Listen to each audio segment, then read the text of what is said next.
Strength isn't built in a single race. It's earned, mile after mile, pedal after pedal, step after step. The same endurance that drives athletes to the finish line fuels the steady hands and sharp focus required in surgery. It's about resilience, precision, and commitment in competition and in the operating room. Because true performance means showing up with excellence, no matter the arena. Looking for non-stop fun?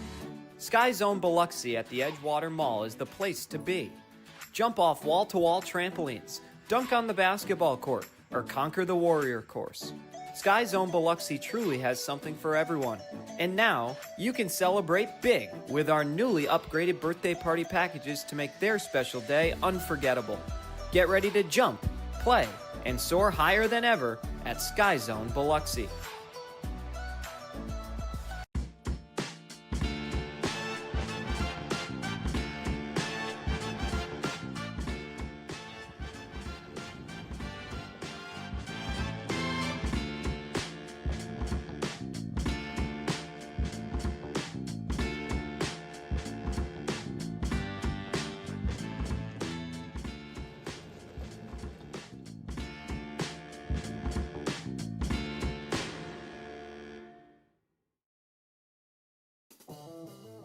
Looking for your next ride? Get more at Matt Bowers Hyundai Gulfport. Every new Hyundai comes with Matt's lifetime powertrain warranty on top of Hyundai's America's Best warranty and owner assurance. No one on the coast offers more, so why go anywhere else? Visit us today during the Getaway Sales event happening now just off Lorraine Road north of I-10. Official sponsor of your Biloxi Breakers. Shop smart, buy local.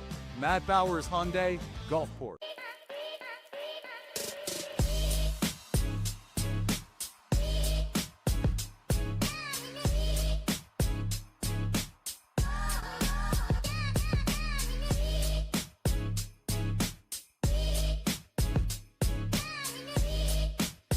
Ben & Jerry's is serving up true ice cream euphoria inside the Hard Rock Hotel and Casino in Biloxi. You're sure to find your new favorite among more than 34 flavors. Let us scoop yours in one of our freshly baked waffle cones. Ben & Jerry's at Hard Rock Hotel and Casino Biloxi, where euphoria awaits.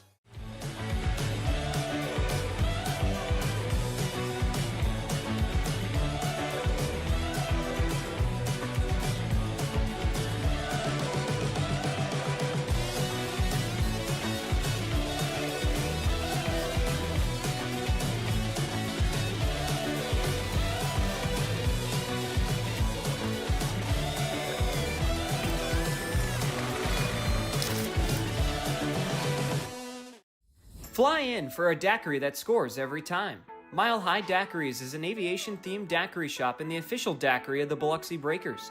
Open 7 days a week and offering 15 refreshing flavors, jello shots, beer, and even a non-alcoholic daiquiri.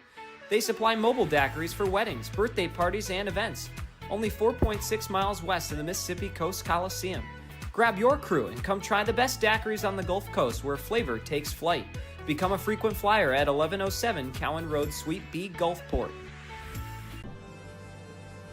At Superior Optical Lab, we're proud to be certified as a service-disabled, veteran-owned small business and to provide quality eyewear to veterans to whom we all owe our freedom. Thank you for your service. Recharge your body. Reset your mind. Revive your spirit. At Revive and Thrive, every detail is designed to elevate your recovery and well-being. Unwind in our serene salt therapy room and float suite. Awaken your senses with the benefits of cold water immersion. Then, step into a custom-built sauna featuring soft Himalayan salt lighting for athletes, adventurers, and anyone ready to unlock the power of recovery. Discover the difference at reviveandthrivems.com. Coastal Prints is a brand new business on the coast specializing in screen printing, embroidery, and promotional items. Being local and with 30 plus years of experience, Coastal Prints carries all the hottest clothing brands and thousands of promotional items. Uniforms, workwear, hats, drinkware, coolers, tchotchkes, and much more. Coastal Prints will make your brand and logos stand out. Come see the new showroom on Seaway Road in Gulfport or visit coastalprints.com or call 228-COASTAL. The Mississippi Gulf Coast is where community and teamwork come together, on and off the ice. Foshi Residential is proud to support the Biloxi Breakers as they bring the heat to the rink this season. Foshi Residential manages 3 unique apartment communities along the coast, each offering modern finishes, resort-style amenities, and a location that puts coastal living right at your doorstep. Ready to find your community? Visit foshiresidential.com/Biloxi Breakers for more information. Every new Hyundai from Matt Bowers comes with Matt's lifetime warranty included. That's in addition to Hyundai's America's Best Warranty, a 10-year, 100,000-mile powertrain warranty, and Hyundai Owner Assurance. You get both warranties, making a new Hyundai from Matt Bowers an excellent value. Come visit us today during the Getaway Sales event at our new showroom just off Lorraine Road north of I-10 in Gulfport. Shop smart, buy local. Matt Bowers Hyundai, Gulfport. When injury knocks you out, Bienville Orthopedic Specialists will be there for you every step of the way. We are here to get you back in the game, back in motion, back to your life. Our elite team of orthopedic specialists will work side by side with you, educating you about your treatment plan, utilizing advanced technology, and providing you with a successful path to recovery. Bienville Orthopedic Specialists. We will get you back. When things heat up, you don't just want a cold one. You want the coldest one. The cold lagered, cold filtered, cold packaged one. Mountain Cold Refreshment. Coors Light. Choose chill.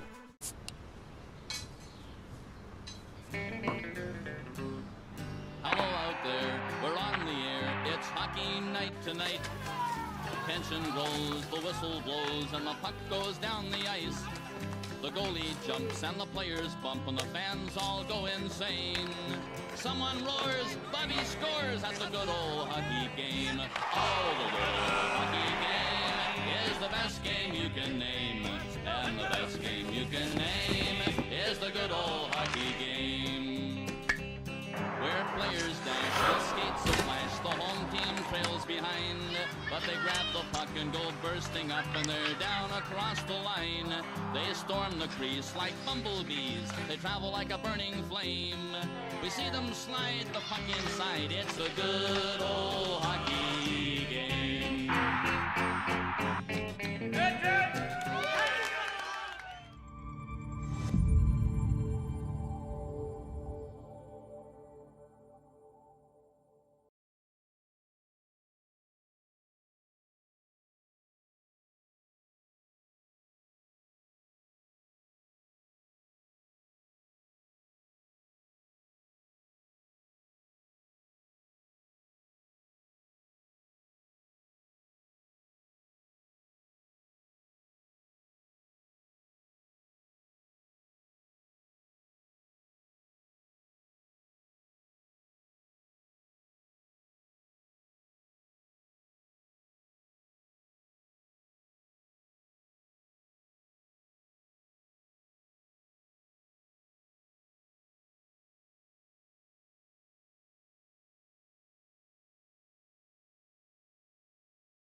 Danny Martin with a rip from the near circle through traffic. Looked like Borodkin never saw it. He never even flinched. And it goes right over his shoulder on the blocker's side. The Bobcats tie it at 3. Just so shoots it through Borodkin all the way out to the point for St. Pierre. Sent back in front all alone. Here's Gallagher on goal. Borodkin challenged and made the save. The rebound, they score. It's a hat trick for Daniel Martin, the captain. Breakers need to find a way to pick it up here in period 3. Being outshot 3-0 early on.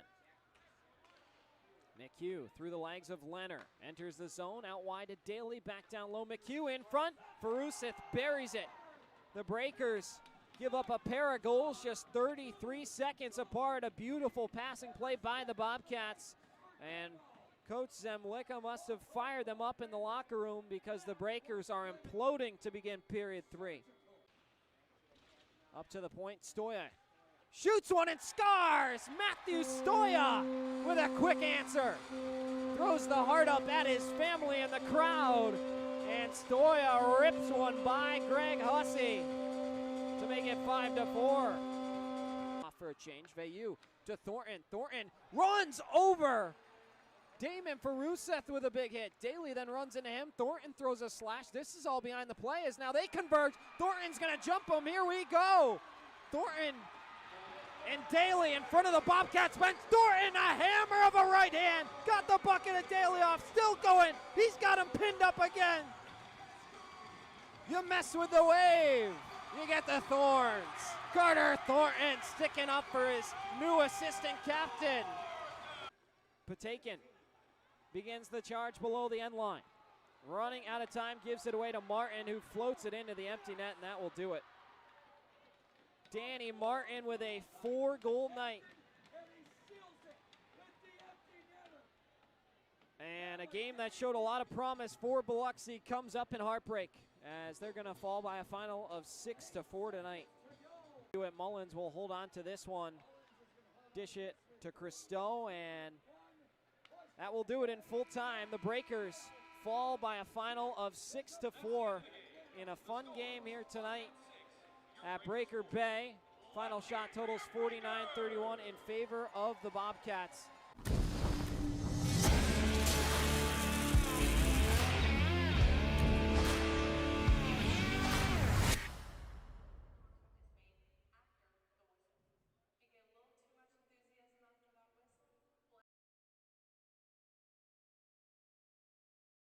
The following is a presentation of the Federal Prospects Hockey League. Any unauthorized broadcasts without the express written consent of the Biloxi Breakers and the FPHL are strictly prohibited. It's Hockey Night live from Biloxi, Mississippi. My name's Devin Dobek, the voice of the Breakers, along with you. It's the final of 9 meetings between the Columbus River Dragons and the Biloxi Breakers right here from the Mississippi Coast Coliseum. Last night, a 4-0 victory for the Columbus River Dragons, but it certainly felt like Biloxi played a style of game that was competitive the entire night. Columbus just turned to their weapons. Of course, Kyle Moore, Tyler Barrow, 2 goals apiece, and then a shutout for Tyler Roy, 31 of 31. They were the better team when it all was said and done, but Biloxi held their own, and they're very optimistic heading into our game on Country Night here tonight. Let's jump into our tale of the tape for this last dance. Columbus comes in 27-12-4. The Breakers 6-34-1. Columbus won last night to snap their 2-game losing streak. The Breakers have lost 14 in a row. 4.3 goals per game for the River Dragons, 3.0 for the Breakers. A plus 30 goal differential for the Dragons, minus 119 for Biloxi. On the power play, Columbus best in the Continental Division, 26%. The Breakers, 17.9%. That ranks 6th. On the penalty kill, Columbus is 2nd in the division, bumping up to 84.1%. An impressive stat. The Breakers, 67.6%. The number 3 team in the Continental versus the number 7, Columbus, has won all 8 games up until this point, and they've taken all but a singular point. Without further ado, let's take a quick look at our Matt Bauer Sunday starting lineups between the Breakers and the Dragons. Dragons will go with Kyle Moore, Alexander Jemaeff, and Ryan Hunter. Defensive pairing of Mike Wynn and Josh Colton. Trevor Babin will be in between the pipes for Columbus here tonight. As for the Breakers, they go with Matthew Gellerman making his first start as a Breaker with Ross Bartlett and Don Heaven Veyu. Brendan Spinelli and Demetris Christo, the Franklin Pierce pairing, will be on D for Charlie Penn's group, and Anton Borodkin in between the pipes.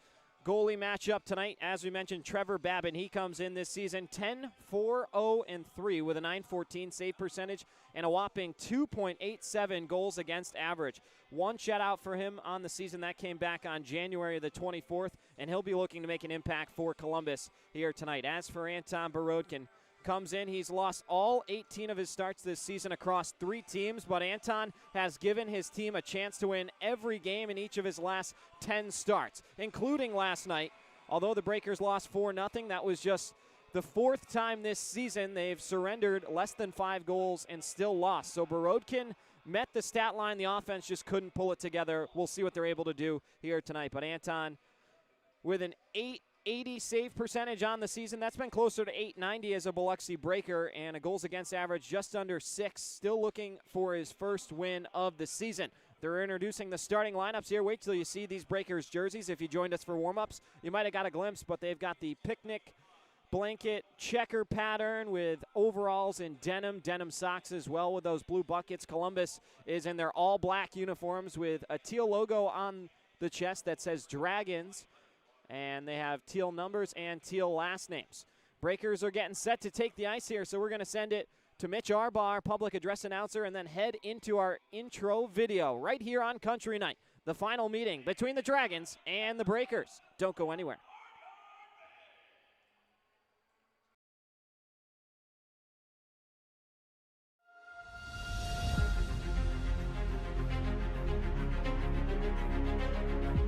Johnson in front to Mack. Borodkin, are you kidding me? In front, Thornton. Scar! Carter Thornton! Veyu closing and shoots and scars! Celebu Veyu! Centering on Royer on goal. Scar! Amy Royer! Couple rights from Schlepp. Loses his helmet. Continues to connect with Bryce French. Couple more over the top. Spinelli gets a right off. Scaldi comes back with one. Spinelli another right. Scaldi misses. Oh, Spinelli tagged him in the face. Heitzner in all alone. Backhanding one. Scars! Kyle Heitzner off the bench. Stays onside. He scores! Brandon Lucchese in all alone. He shoots the rebound. Big save, Rahul Sharma. Pikarczyk from the circle shoots. He scores! Lucas Pikarczyk. The hash in front. They score! It's Declan Flanagan.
Wow, what a rendition of our national anthem ahead of puck drop. That'll get you fired up 10 times out of 10. Breakers and River Dragons, the final of 9 meetings between these two teams, is on tap here tonight. We have a ceremonial puck drop. Lucas Pikarczyk, the captain for the Breakers, over there to take it. He'll be joined by Captain Kirk Underwood of the Columbus River Dragons.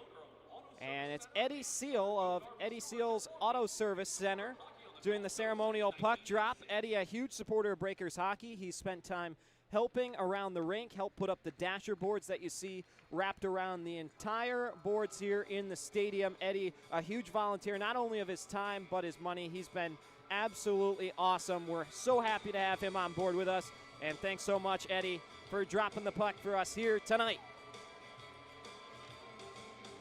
Looks a little bit darker in here than it typically does. The lights continue to warm up a little bit. There they go. Now we're up and running. Breakers in those country night uniforms. As we mentioned, they've got the overall look to them. Blue numbers with the Breaker B right on the chest where the Joey pouch would go. Blue buckets with the denim socks and blue pants. Columbus all black uniforms with dragons across the chest outlined in teal. Teal numbers as well with teal last names. They'll go from right to left, the Breakers from left to right. Wherever you're joining us from on Breakers TV or on 106.3 Super Talk Mississippi FM, my name's Devin Dobek, the voice of the Breakers. Happy to be along with you. We're excited for country night. Good crowd on hand as well. We expect them to be in it. And if we have a game with the competitive intensity that we did last night, we're in for a treat. Gellerman and Jemayeff will take the draw. And we're underway from the Coast Coliseum. Tonight's officials, the referees are Gordon Laws and Corey Fossa. Alex Cole and Jonathan DeSalle are the linesmen. Here's Brendan Spinelli. Sending it over to the far side at the point. Colton's shot blew up on him, and Spinelli trying to do whatever he can to lasso down that puck up in the air. Now Spinelli leading the charge on the far side. He'll shoot one way in over the Dark Knight, Trevor Babin. All black outfit for Babin. Looks pretty good with those uniforms. Out at the near point, Christo holds. Gives it back down low, looking for Veilleux. Not on the same page, and now here come the Dragons. Maybe a chance for a step ahead, and good recovery defense. That was Declan Flanagan getting back to make the play and snuff out the opportunity from Kyle Moore, who had a pair of goals last night. Back to the near side we go. Here's Tyler Barrow. Leads the league with 83 points. Drops it off to Alex Storjahan. Back down low, intended for Barrow. Gets all the way through for Cody Wickline. Pair of assists for Wickline in his 200th FPHL game last night. Shot goes wide this time. Wickline back below the end line will take it out. Sends it off for Storjahan, who dives below the net mouth. Short side, couple opportunities for Nathan Balkwill. Turned aside by Borodkin, hugging that near post. Charlie Penn's very vocal on the bench, moving around his defensive alignment. Now here's Barrow outside far circle. Sends it in the direction of Borodkin. It missed. Balkwill had his shot jammed up by Lucas Pikarczyk, the captain. Wickline hits the brakes in the circle. Down low for Storjahan. Long shift for Storjahan. Centering pass is offline, intended for Pizzamenti. Back the other way. Here's Hugo Koch. Look to center for Pikarczyk, who was all alone, but a bad angle, and the pass goes awry. Pizzamenti the other way. Holding on to the puck is Scott Doherty, the 6'5", 230-pound enforcer. Tip in front for Columbus, and now finally Biloxi's got it back. Breakout pass to the near side for Pikarczyk. He'll float it in kitty corner to the far circle off the Club 4 logo. Brody Thornton turns it over. Good forecheck from the Breakers, creates an opportunity. There's Al Rody getting his first touch on home ice. Couple new additions for the Breakers tonight. Keep an eye out for the flying Hawaiian, Zach Pomalian. Former Danbury hat trick with parts of 4 seasons. He's got over 160 FPHL games. Now comes to Biloxi, just his second team. Borodkin, a big save out of his crease. He'll hold on to that one with 17:07 to go. Well, very excited to have Zach, a veteran defenseman who will provide some poise to that back end. And then, of course, Peyton Jones, out of Keene State, graduating in 2026, now coming into Biloxi, making his professional debut here tonight.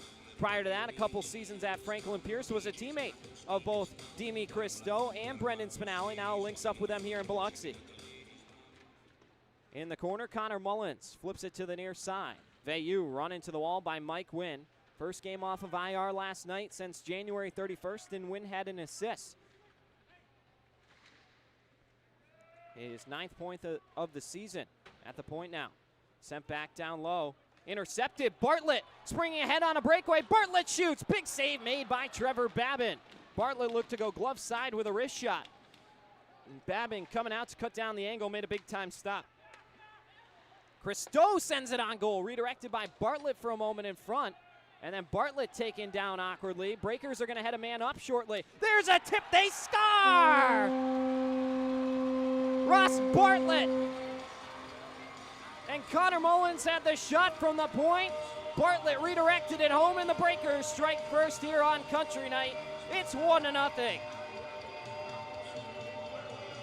It's a new day, they say, after being shut out last night. Ross Bartlett, who has maybe the best hand-eye on the team, his 3rd deflection goal in the last 2 weeks, opens the scoring here for the Breakers on the delayed call, and it's 1-0.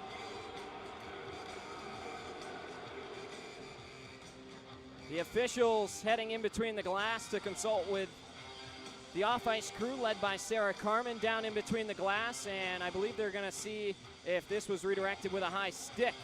So they'll go to our replay review system and get a verdict. Some jawing going on between the benches while all this is going on. It looks like Tyler Barrow having a few words with potentially Trey Fisher. Good news for the Fisher family.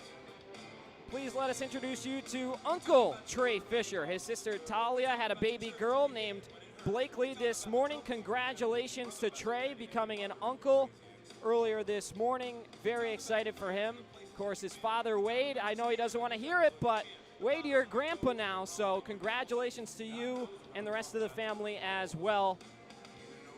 Always nice to add another one to the gang. And there's a lot of Fishers out there.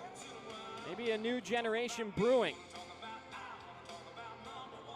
This goal continues to be reviewed. Down in between the glass are our referees Gordon Laws and Corey Fassa. Hard to get an early indication as to what's going on. For the moment, it's Ross Bartlett from Mullins.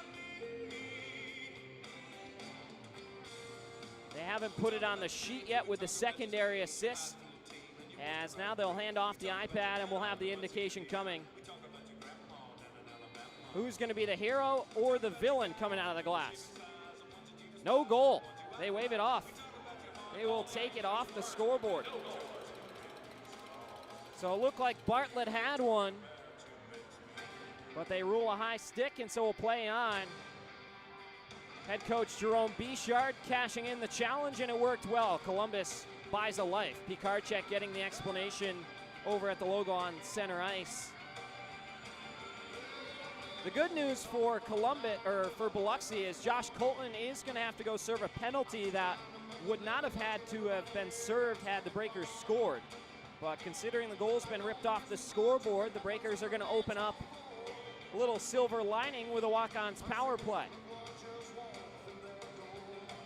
That would have been really interesting for Columbus if they had failed the challenge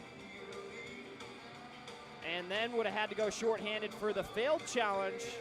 In addition, it was a win-win for the Breakers as far as a power play standpoint as we're back underway. Shot from the point into the glove of Babin and held. Looked like Gellerman was outside the crease looking to redirect one home. 5 power play personnel for Charlie Penn's group. Matt Gellerman with Ross Bartlett and Hugo Koch, the forwards. Pikarczyk and Flanagan in the defensive spots as Columbus gets a clean win this time, and they'll send it all the way out of the zone. 105 seconds to go on the Josh Colton minor. See what Biloxi can do. 0 for 5 on the power play last night. Hugo Koch darts to the high slot, drops it for Ross Bartlett inadvertently, but it works out. Back down low, Pikarczyk spins away from the pressure provided by Captain Kirk Underwood. Over to the far side, puck hops over the stick of Gellerman. He plays catch, good passing. Flanagan now for Koch through the circle. Shot was blocked down by Nathan Balkwill. Saucer pass for Gellerman. One-timer got jammed up and is eventually sent out by the River Dragons. About 4.5 minutes gone by here, period number one. Shots are 4-3 in favor of Columbus. Still no score. Al Rody on that power play 2 unit for Charlie Pence. Gets it on over for Carter Thornton. Back the other way, Koch gives to Bartlett. Sent over to open ice on the far side, collected by Pomalian. Now with room, Thornton makes a move, walks in, shoots, big save, Babin. Oh, Carter Thornton pulled off that move last week and hit the crossbar. This time, a good save from Babin, but he's been really having some great dangles and creating opportunities in tight, high-scoring areas. Bartlett stuffed at the blue line, and the Breakers get caught offside with 14:46 to go. We'll head to break. Still no score between the Breakers and the Dragons as we head to our first media timeout. Back in a moment.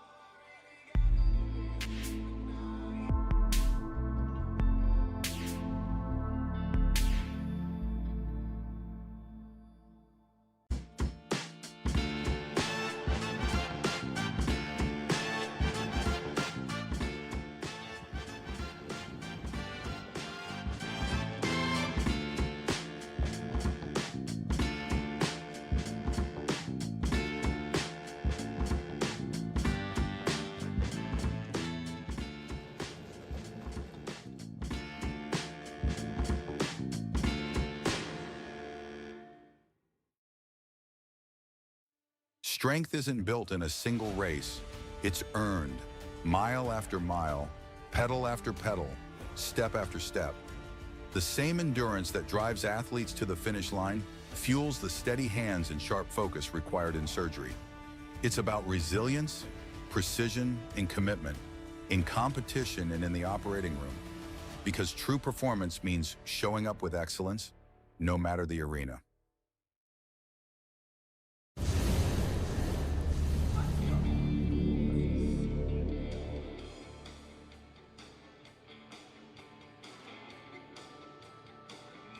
.46 to go, another 21 seconds on the Josh Colton minor penalty. Locked up at 0 here inside the Mississippi Coast Coliseum. Only 6 more home games for the Breakers after this. We'll have the Topeka Scarecrows this upcoming Thursday and Friday at 7 o'clock. And then after that, pair with the Zydeco a couple weeks later, and then finally closing out with the Blue Ridge Bobcats.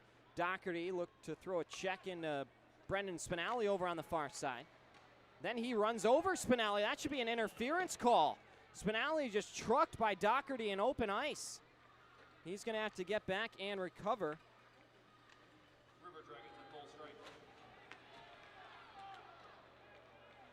Fisher shoots and scores! Uncle Trey! What a bullet from Fisher right over the glove of Babin, and the Breakers at home get it back. It's 1-0.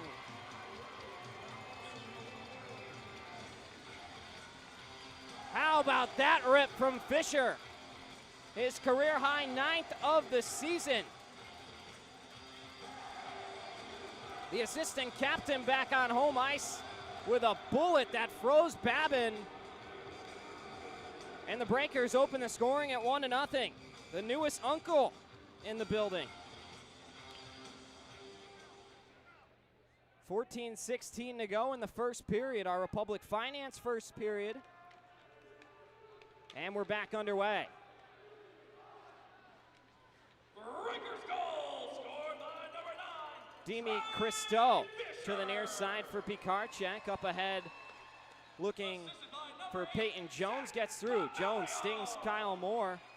Zach Pomelian picks up the assist. Jemayev the other way, opens the 5-hole of Borodkin and ties it. Sucks the wind right out of the sails of this arena that had a lot of life here in the opening 6+. And Jemayev with a bit of a cheeser. Slides through the legs of Borodkin. And it's 1-1 just like that. Only took another 22 seconds.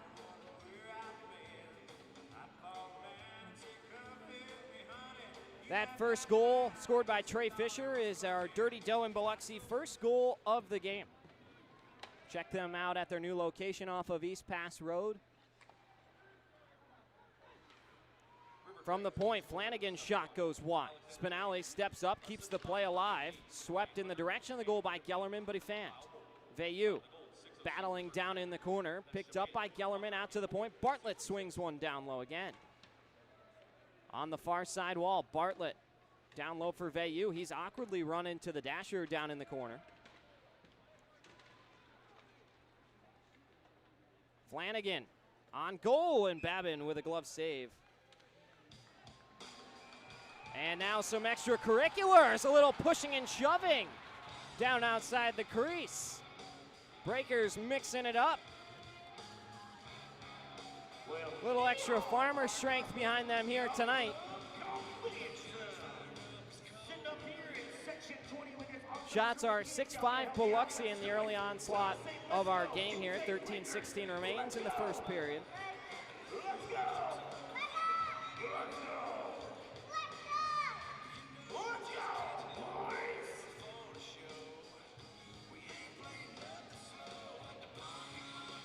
Fisher set to do another face-off, this time with Ryan Galvin.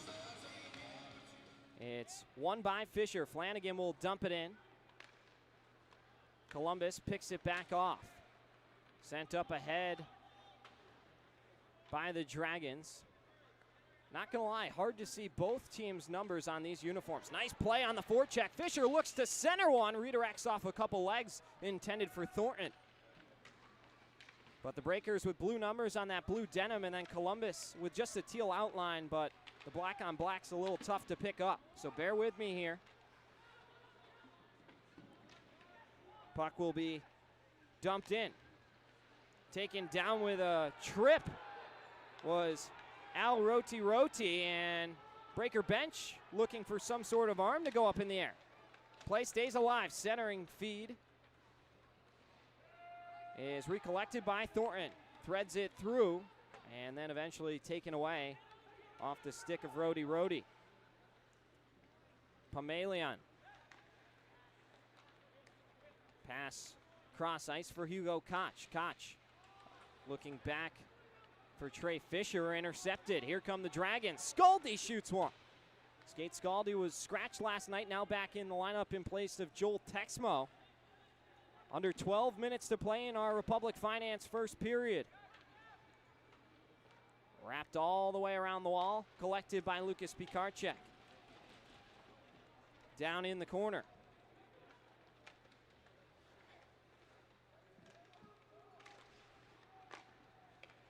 Barrow mishandled it. Pikarczyk collects the turnover, the captain. Sends one intended for Jones, and now here comes Barrow splitting the defense. He's in all alone. Big save, Anton Borodkin. Now pass out above the circle, and the shot whistles over the crossbar. Wickline back in control of it. Off the ankle of Pikarczyk. It stays in the offensive zone for Biloxi, but they can't corral it. Koch will skate it back to his own end and reset. Hugo Koch playing in his fourth game as a Breaker. He's got a goal and 3 assists through his first 3. Nothing last night with a shutout, of course. Barrow on goal, just missed on the stick side. Gellerman pulls the puck off the wall, collides with his own teammate, and dumps it off for Pikarczyk. Pikarczyk, couple shimmy shakes, then spins the puck back down low. Gellerman couldn't catch up to it. He goes down. Bartlett disrupted by Mike Wynn, and now Columbus heads from north to south. Drop pass, quick shot from Hunter, and a save made again by Borodkin with 10:24 to go in period 1.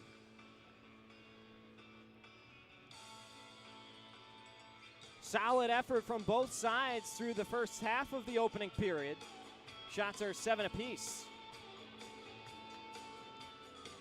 Gellerman and Jemaeff will do it in the near circle, back in Borodkin's end of things.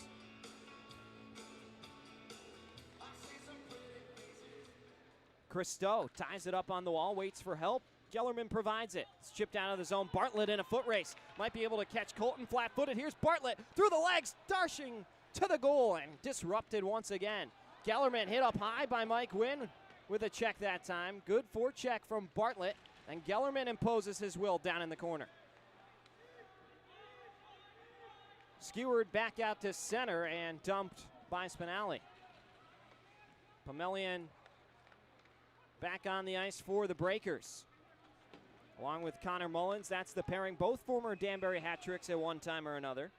As we're going to get a whistle for an icing here. 9:45 to go. We'll go to media timeout. Tied up at 1. Jemaeff for Columbus. Fisher for Biloxi. We'll be back in a moment.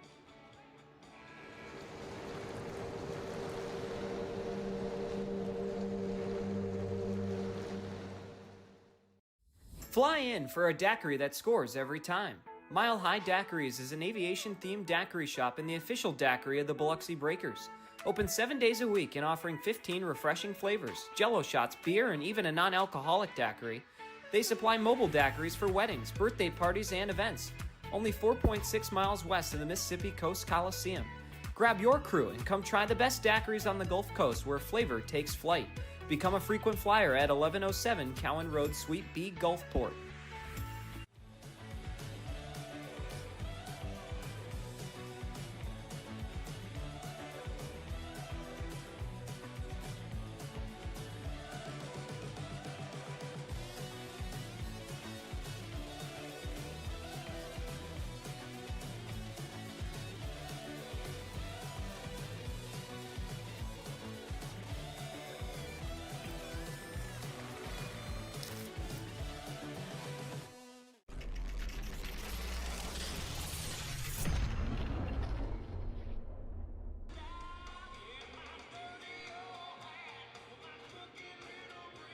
One, 9:45 to go. Breakers, Dragons, the last dance between these two teams this season. Mitch Arbaugh, public address announcer, firing up the fans here inside the Coliseum. They seem into the game here early on, loving the effort they're getting from their guys.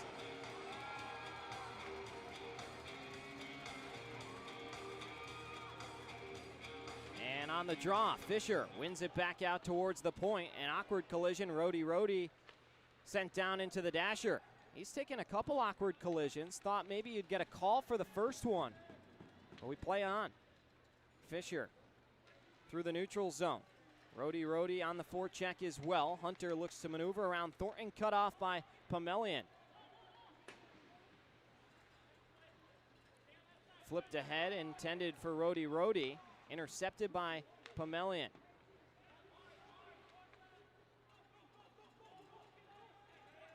Now Rhodey takes a hit right in the chest, but able to get the puck in deep. Mike Wynn back over to the far side. Snap to the near side now. Columbus to work from north to south. Galvin couldn't thread it, intended for Pizzamenti. Spinelli stood up with a big hit. That's Scott Doherty working down in the trenches. Doherty like a bull in a china shop early on here through the opening 11 minutes. Spinelli in the corner. Pops it back up towards the blue line. Fisher able with a tenacious effort to get it out of the zone, and now Columbus back to work. Spinelli in the corner. Cut off. Quick chance in tight for the Dragons. Borodkin with a left pad save. Doherty winds one around to the near side. Just barely gets to Balkwill. Rhodey looked for a big hit, and he caught most of it. Back up to his feet. Able to break it out of the zone for Hugo Koch. Koch will dump it into the corner and go chase as the Breakers change. Koch loses his twig, being crunched into the wall. Columbus playing a much more physical game on the road here tonight. Three-man scrum over on the sidewall. Couple nice moves at the blue line. Now here comes Ryan Galvin over to the far side. Connects with the pass, and it's dumped back all the way around the horn. Christo ladles it out of the zone, can't connect with Koch. 7.5 minutes to go in period number 1. Still tied at 1. Pomelian gives for Christo once again. Another couple Danbury hat tricks. Christo started his FPHL career there last year and had 17 games there this season. Pikarczyk looked to pull it back for a toe drag. It's cut off. 2-on-2 number the other way. Barrow in front. They score. Just a beautiful passing play, and it's Cody Wickline with a 5-hole goal right between Borodkin. That's where both goals have been scored for the Dragons here tonight. And they jump out in front at 2-1.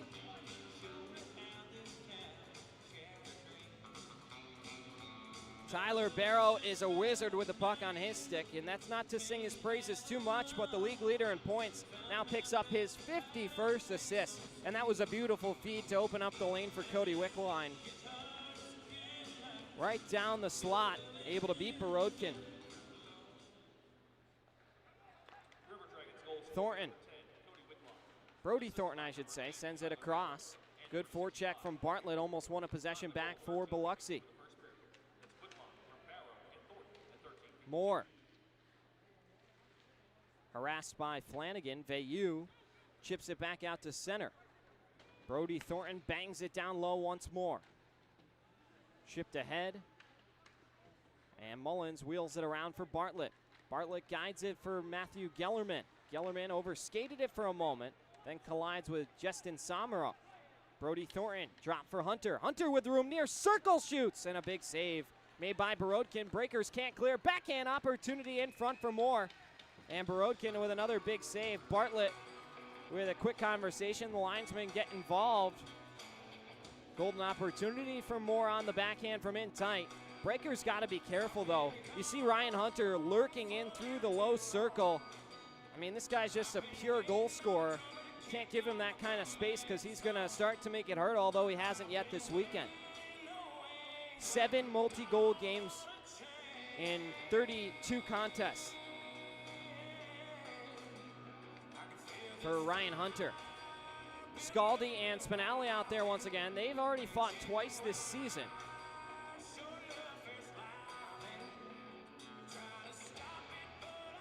Puck is dropped and we'll play hockey for now. Scaldi just got Pomelian up high. Now centering pass. Oh, he missed the net. Borodkin was sprawling to get back into position, and that should have been a goal for Columbus. Scaldi working hard on Pomelian. Referees pocket the whistles. That was a few cross-checks up high from Scaldi. Scaldi's backhander goes well over the net over on the far side. Colton back down low for Scaldi. Spinelli lift his stick. Scaldi misses the net this time. Now Thornton. And it's going to be Rhodey springing ahead. Carter Thornton in all alone. Thornton couldn't finish on the forehand. He collides with Babin. Play stays alive. Babin trying to get untangled. And the fans might have wanted a call there. I think a good no call from the official. Thornton just made a decision a little bit too late there. Rhodey back across the blue line to work. Lost a handle on the puck, rocking it. And here come the Dragons. Wickline back to work. Looking for Barrow. Intercepted by Flanagan. And now down in the corner. Barrow looking for some contact. Then escapes the puck out to Wickline. Drop pass for Barrow once again. Barrow drops for Storjahan. Snap through the middle. Balkwill had his back to the puck, or else he would have had an opportunity back door. Barrow near circle holds. Sends it to Storjahan, redirected on its way to the net. Might have been Trey Fisher who got a piece of that, and it goes wide. Inside 4:40 to go here, period number 1. Next whistle will be our final immediate timeout of the opening frame. Wickline's stick gives out on him. Breakers can't take the possession back. Barrow sends it through. Storjahan tried to go high and tight, and a big save, Borodkin. Last 5 shots all belong to Columbus here in the contest. Here's Hugo Koch, couple moves out wide, dives to the goal. And a big save from Babin once again. He's had a handful of one-on-one saves. First Thornton, and now Koch there bringing the pressure. Christo snaps it in deep. Shots are 12-8 Dragons. 2-1, they lead on the scoreboard. Somehow no offside there. Thornton and Christo able to make an impact there. Thornton gives a hit and then takes a quick shot. Or rather, that was Peyton Jones, excuse me. Over to the near side. Ryan Hunter had his pass blocked down by Pamelion. Christo ahead for Gellerman. Gellerman floats it in deep, and both teams will make a couple changes. Spinelli on his horse to retrieve the puck as Hunter was in pursuit. Spinelli banks it ahead for Gellerman. He taps it out of the zone, and then Spinelli bumps into Justin Samaro. Hunter gives Spinelli a quick shot. And now here come the Dragons once again. Moore in all owns. Big save from Anton Borodkin. Borodkin flashing the pad. Looked like his back almost was to the shot at one point. Comes up with a big save. Veilleux avoids a big collision with Ryan Hunter. The Dragons are banging bodies here tonight. Captain Boom Boom must have said something. Mullins shot. Blocked down by Underwood. He'll head off for a change. Final 2.5 minutes to go. Flanagan lost an edge for a moment. Touch pass from Rhodey for Mullins again, who sends it back near side. Fisher collects. Finds Mullins again down in the corner. Couple Dragons close in on him. Thornton fights to get it back for Mullins, who wraps it around. Funky bounce off the stanchion. Flanagan trying to escort it out, and Thornton with a give and go for Rhodey. Ryan Galvin back through the neutral zone, across the line. Shoots it in down low. Pamelion out to the point, but can't get it over the line. Picks it back up again. Sends it ahead for Carter Thornton. Couple veterans there. Thornton in his 150th game last night. Now ahead, Fisher had a chance to catch up to that one. Him and Wynn in a race. Babin way out of his crease to play it. Fisher gets crunched into the wall. Doherty will lift it ahead, looking to track it down. It's Pamelion throwing a quick slash, then nice contact from Rhodey. Free puck is swatted out. Storjahan to the high slot. Balkwill shot stuffed by Hugo Koch. And now the Breakers with an odd man opportunity. Here's Hugo Koch near circle shoots. Save made Babin, and Bartlett now getting involved right in the crease. Minute and 3 seconds to go in our opening period. This one certainly hasn't disappointed. We're going to go to our final timeout of the frame and be back here. Breakers, Dragons separated by a goal. 2-1, Columbus.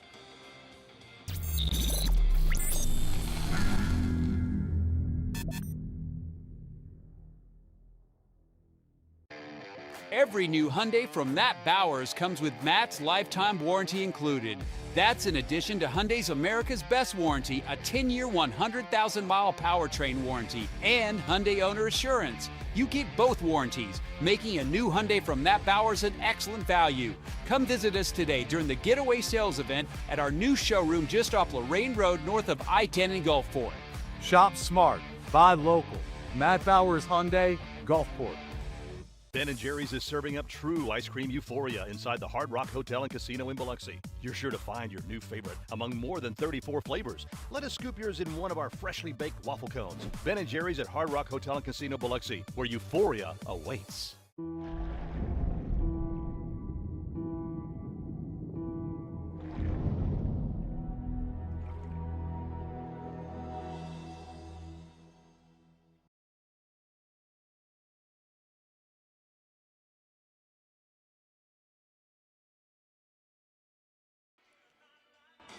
Little Randy Hauser getting us ready for this next face-off here on Country Night. Shots are 14-10 in favor of the Dragons. They lead 2-1 on the scoreboard. With each of the last two.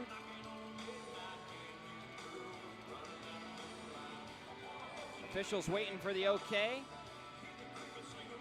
And now we'll get set to do it again. Face-off is won by the Dragons. Bartlett cut off down in the corner. And now Storjahan begins the charge. Storjahan, Wickline, and Barrow, the top line for Columbus out there. Always got to be careful with that trio. Bartlett gives it away. Barrow back for Wickline, looking for Storjahan. Oh my goodness, Anton Borodkin. A 10-bell save. Are you kidding me? Wow. A diving stop from Anton Borodkin.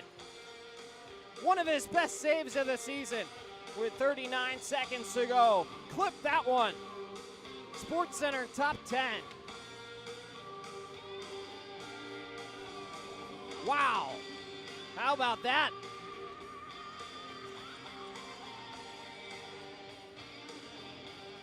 Storjahan and Fisher will do it this time.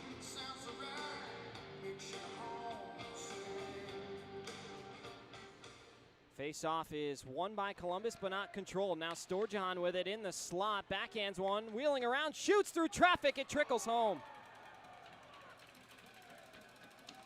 Wickline with his stick in the air. He had the redirection.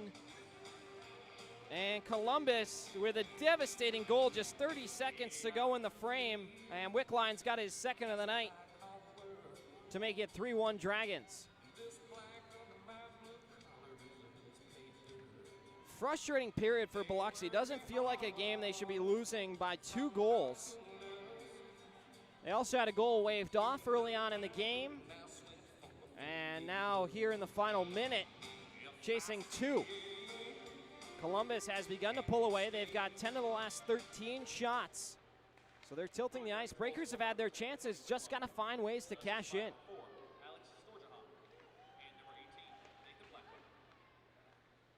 Nathan Balkwell with an assist as well. Big hit! That was Peyton Jones with a thundering check. Down in the corner on Brody Thornton, who's slow to his feet.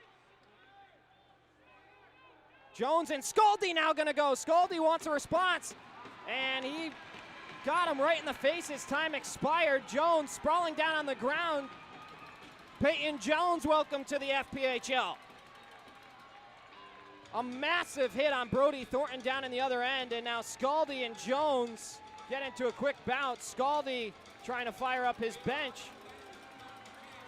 And this is going to be a fun final 40 minutes. Scaldi goes to the locker room as well as Jones. I'm not sure we're going to have another face-off coming here, but he just jumped Jones. This should be an instigator penalty, of course. I get sticking up for your teammate, but it was at the opposite end of the ice. So the officials are going to have a decision to make. I would doubt that there's going to be a call here, but because of how far away from the altercation this happened, I think a penalty would not be a crazy idea here, especially just jumped them. But they both dropped their gloves, and if history says anything, we're probably going to get no time here. So Scaldi sticks up for Brody Thornton, and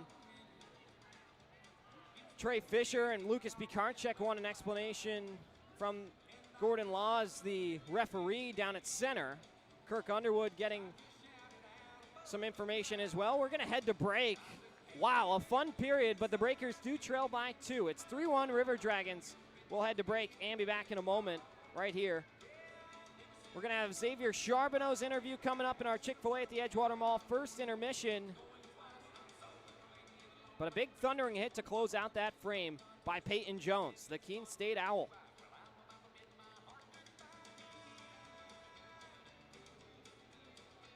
Here's part 2 of Xavier Charbonneau's interview. Full episodes available right on our YouTube channel. And so then right at that time, when you're really starting to hit the peak of your game, is where it's ever been, the epidemic hits. Coronavirus comes in. Was it difficult to stay motivated through COVID? Did you feel yourself kind of like getting a little, for lack of a better phrase, like indoorsy and like you wanted to be able to go out there and do stuff? Did you feel kind of like let down to some extent? For myself, it was a bit difficult those years because I've been injured a lot in my junior years, and it was kind of like the determined point with the draft of the QM and JHL and everything. And it was pretty hard because I got the concussion right before the COVID. And I was like really down in my mindset a little bit because I was like, another injury. And especially right when you mentioned the QMJHL, Yeah. that's major junior. Like you're gonna Yeah. go play in the CHL. Like Oh, that's I what got you want to do invited at by that age. Wildcats, and like I was like ready for it, and the COVID just came up and bring a little bit the dream shatters a little bit, you know. Yeah. But like I was saying, I try to stay positive in those. I've made myself like good on that with that type of. You made your peace. Yeah, I made my peace with that, and I just trying to work after it. I trained really hard during COVID to try to bring my game at another level, and I think it's pays up now. Yeah. Like I was saying, but.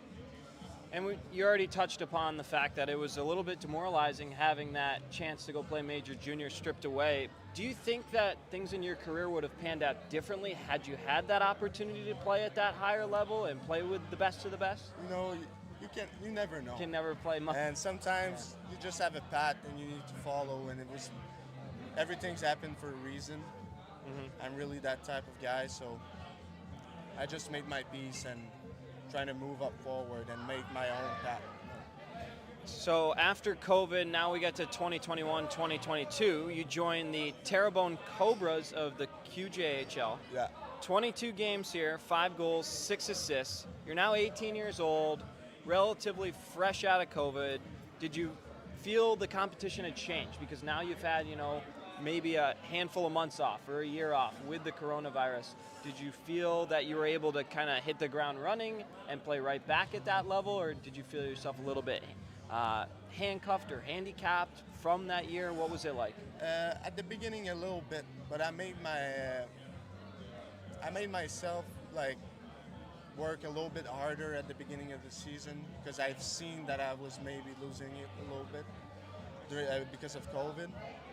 So I worked really hard in the beginning of the season to make me a good spot in the team, and with the coaches, is one of my best coaches I ever had, Robert Dubuc, and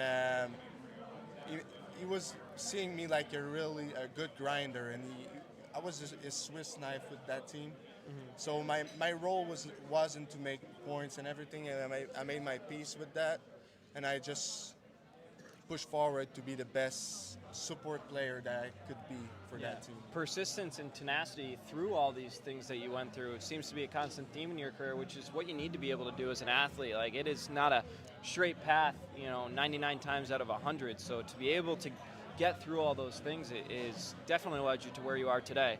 But 23-24 is when you really take a leap, at least statistically, in your game. With the Laval VC of the QJHL, you play 43 games, 21 goals, 16 assists. This is the longest tenure you had with a single team in your career. Do you think that helped you, that longevity that you had? Did it kind of come out on the stat sheet offensively because you were there for so long and really starting to feel comfortable there? Or what do you attribute your offensive success there from? For sure, it helps to be that long, like to be a veteran in that league, to be powerful and like constantly put in some points on the sheets. But that year was a little bit like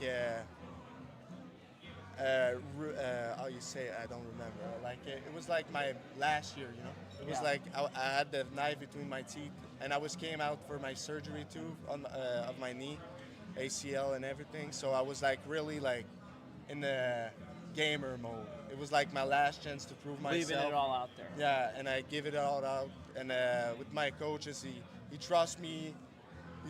We were like maybe not the best team in the league, so I had more ice time and everything. So it helps a lot with my development and like my confidence on the ice, and it brings my game at another level for sure.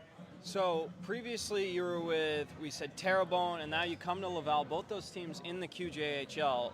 So what changed from one season to the next to make you become a point per game player? Do you think it was your age and becoming one of the older guys you mentioned, being a veteran, or was it the coaching, personal development, training? Kind of what was it that helped you get to that point where, now you're one of the premier guys on your team? I think it was a little bit of everything. It was like all the work I put on, the trust from my coaches, having more ice time, you get more confident, and being a little bit older, you know the game a little bit more how it plays, and you're more calm when you play.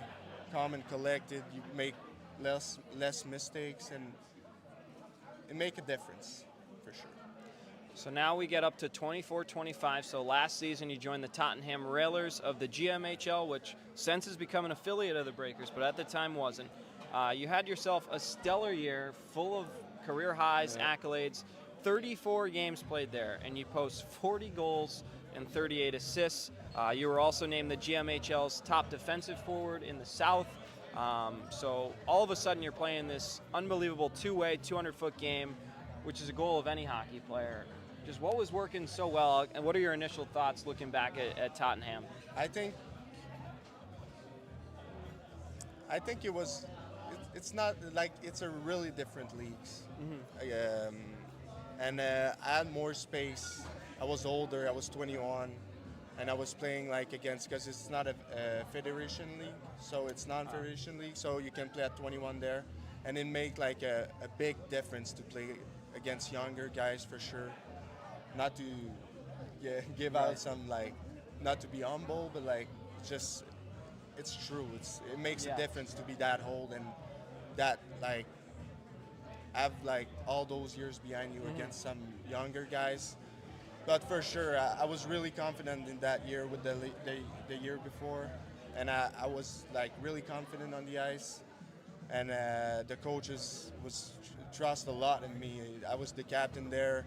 They put all their trust on my game, on myself, and I think it helps. I want to give it all for them, and be the best player they would have. Like I could be for them. And so best defensive forward, I want to touch on that for a bit. That is quite the honor to be bestowed, because not only are you an offensive threat, but now you're being seen as the best defensive player among the forward group. So what did that award mean to you, and do you see that in your game today as well? It was a great honor for sure. It's a great honor to receive a trophy like this and an award like this. And I think it touched my heart a lot, because it was like all those works. I worked a lot in my career to be the player I am right now. And I think it was just like a little gift for all my effort. And it was like really, really, really fun for me and all my family too, all the sacrifice they made for me and everything. So it was just the cherry on top of the sundae. I can imagine it's rewarding for you and all parties involved. But was it in that season that you realized you wanted to play professionally, or was it something that had always been in the back of your head your whole career? Like, when did you know you wanted to go? It's always the little kid dreams, but it was always there. But I didn't know where. I didn't know which league and everything. For sure, when I was younger, I really wanted to go overseas, and it's still a little bit my final dream, the final goal. But if it don't happen, everything happened for a reason, and I will have no regrets. I played pro in Biloxi. You cannot be mad about it. No. It's a great place to play. It's a great atmosphere to play. And I cannot be more happy for sure.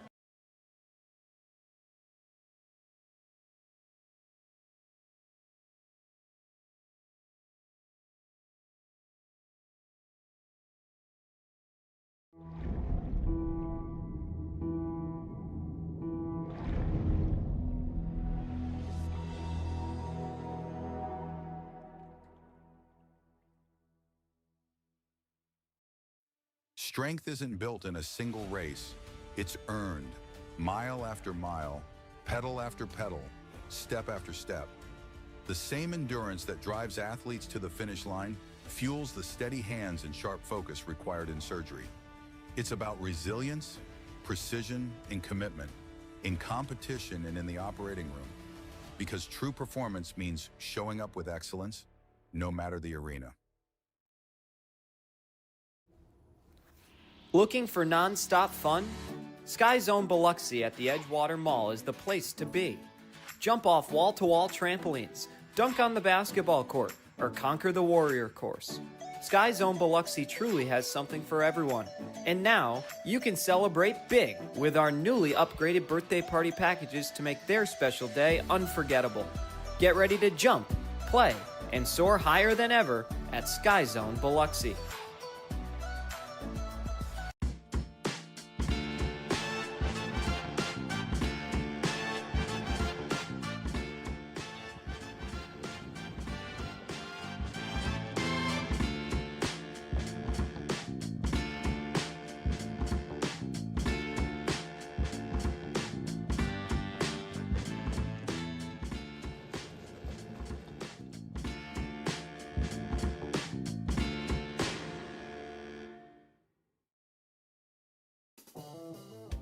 Looking for your next ride? Get more at Matt Bowers Hyundai Gulfport. Every new Hyundai comes with Matt's lifetime powertrain warranty on top of Hyundai's America's Best warranty and owner assurance. No one on the coast offers more, so why go anywhere else?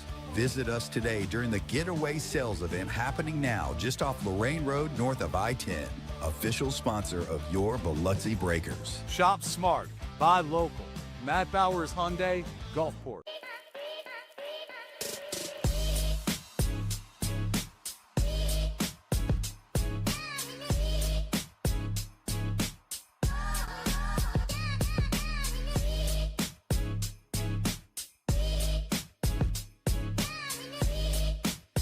Ben & Jerry's is serving up true ice cream euphoria inside the Hard Rock Hotel and Casino in Biloxi. You're sure to find your new favorite among more than 34 flavors. Let us scoop yours in one of our freshly baked waffle cones. Ben & Jerry's at Hard Rock Hotel and Casino Biloxi, where euphoria awaits.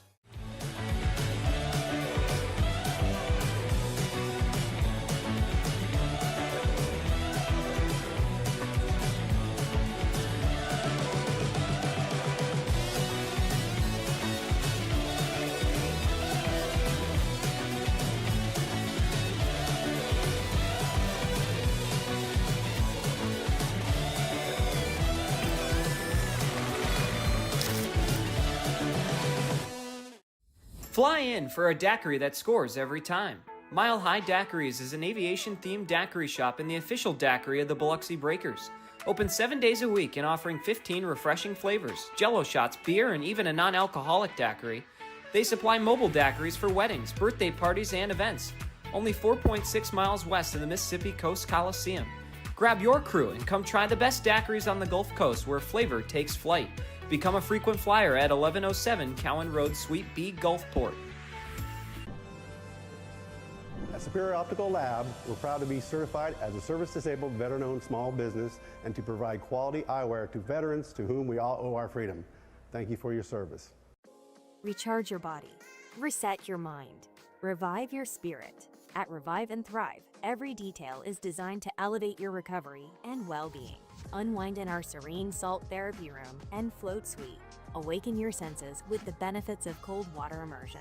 Then, step into a custom-built sauna featuring soft Himalayan salt lighting for athletes, adventurers, and anyone ready to unlock the power of recovery. Discover the difference at reviveandthrivems.com. Coastal Prints is a brand new business on the coast specializing in screen printing, embroidery, and promotional items.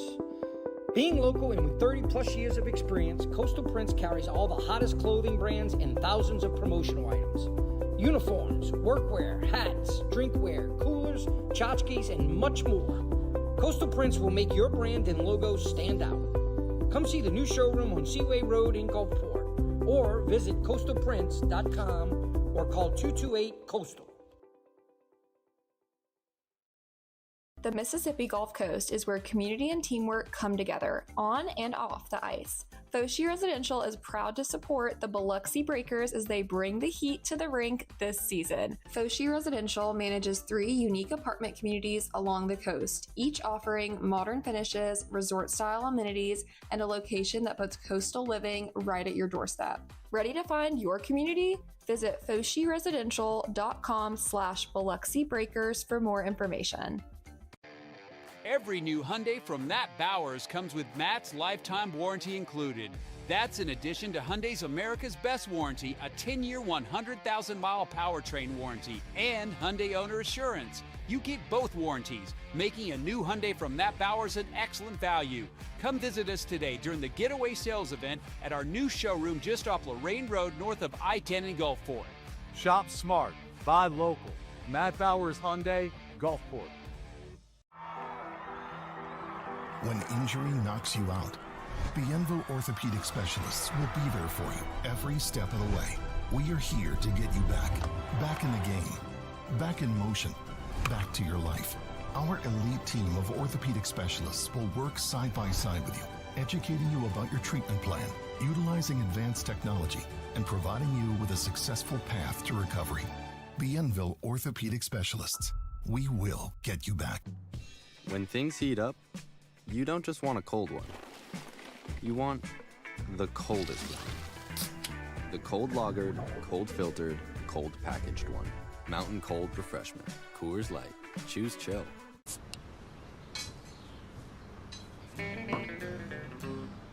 Hello out there, we're on the air. It's hockey night tonight. Tension grows, the whistle blows, and the puck goes down the ice. The goalie jumps and the players bump and the fans all go insane. Someone roars, Bobby scores at the good old hockey game. Oh, the good old hockey game is the best game you can name. And the best game you can name is the good old hockey game. Where players dash with skates so flash, the home team trails behind. But they grab the puck and go bursting up and they're down across the line. They storm the crease like bumblebees. They travel like a burning flame.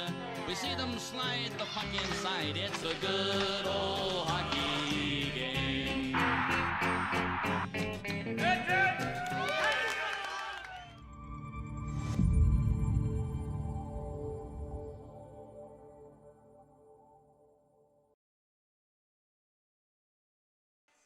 And we welcome you back out of our Chick-fil-A at the Edgewater Mall first intermission. We'll get set for our Aaron's second period. Breakers Dragons, an entertaining opening frame, concluding in fireworks with Peyton Jones and Skate Scaldi dropping the mitts after a big hit on Brody Thornton by Jones in his professional debut. As I mentioned, it's our Aaron's second period we're getting set for. Let's take a quick look at our game summary through the opening 20. At 5:43, after a Bartlett goal was waved off, Trey Fisher scored his 9th of the season, the newest uncle, with a big goal to put the Breakers up first. The assist goes to Zach Pomelian, his first with a team not named the Danbury Hat-Tricks. Then at 6:06, Jemayev picked up his 10th of the season with a slap shot 5-hole. Then Wickline at 12:52 with another 5-hole goal. And then at 19:31, Wickline redirecting home a butterfly shot from the slot by Alex Storjohn that was just enough to trickle and muscle by Anton Borodkin. That's where we sit at 3-1. Now diving into our game stats, they look as so. Score 3-1 Columbus, shot 17-10 in favor of the Dragons. Breakers had the only power play, they're 0-for-1, and penalty minutes 17-15. Of course, Jones and Scaldi each given 5 minutes for fighting and then 10 minutes for continuing the altercation. So they will have to sit for quite some time to begin period number 2.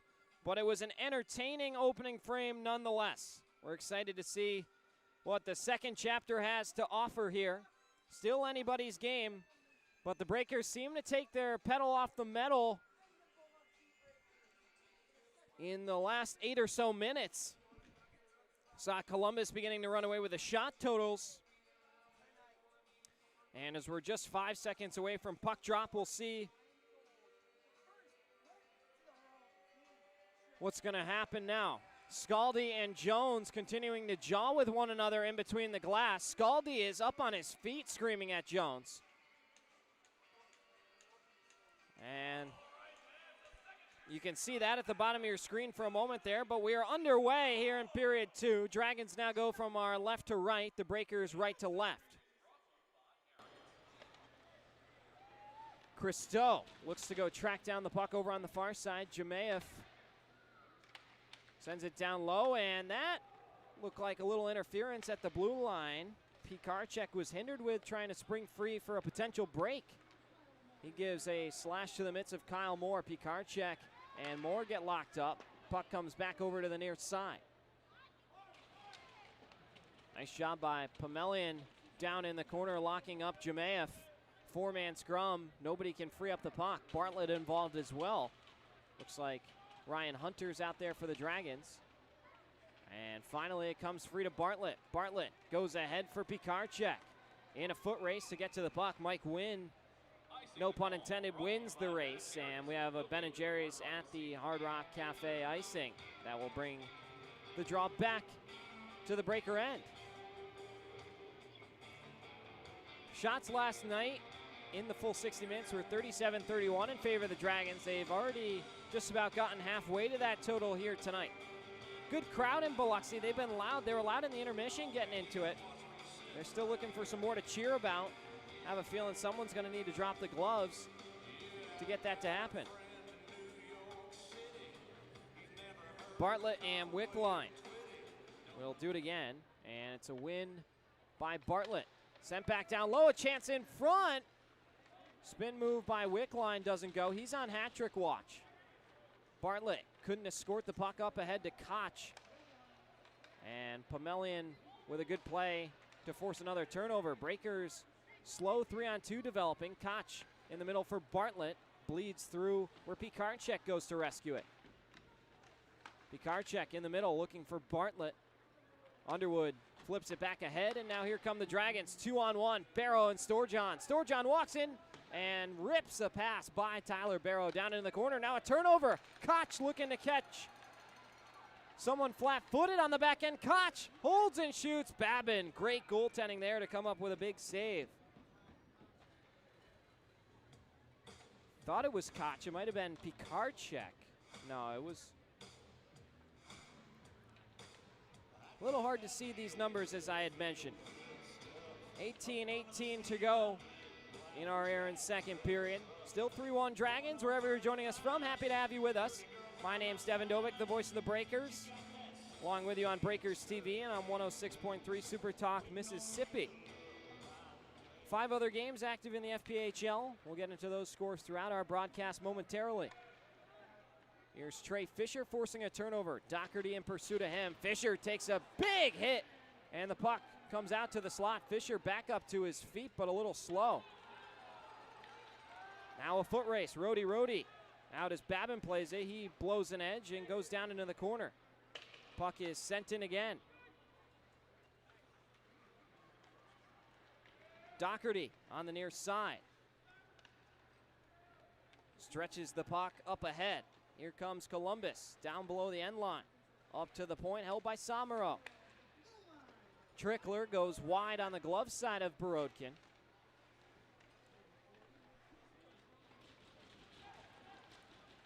And some banging on the glass down there. Finally, the puck comes to the near side. Mullins ahead. Thornton gloved it down. Breakers need to touch up on side. Rhodey, long shift for him. He'll go off to the bench. Thornton will follow. Fisher needs one as well. He'll head off. In transition, Columbus picks up another turnover. Samaro winds it back for Brody Thornton. He didn't miss a beat after taking that hit from Jones. Babin with his arm in the air indicates an icing, and his wish is granted. 16:55 to go. And another icing call. Not sure that Scaldi and Jones have finished their business. Looks like they've settled down a little bit, but they were really going at it in between the glass. Physicality through the opening 3 minutes of the second period hasn't been what it was in the first just yet. Wynn shoots it down low. Mullins floats it ahead. Don Heaven Veyu picks it up. Nice pass to the middle for Gellerman. Gellerman shot into the glove of Babin and held. 16:40 to go in period number 2. I believe that's the first shot of the period for either side if our scoreboard is not leading us to believe differently. They have not changed the totals from the opening frame.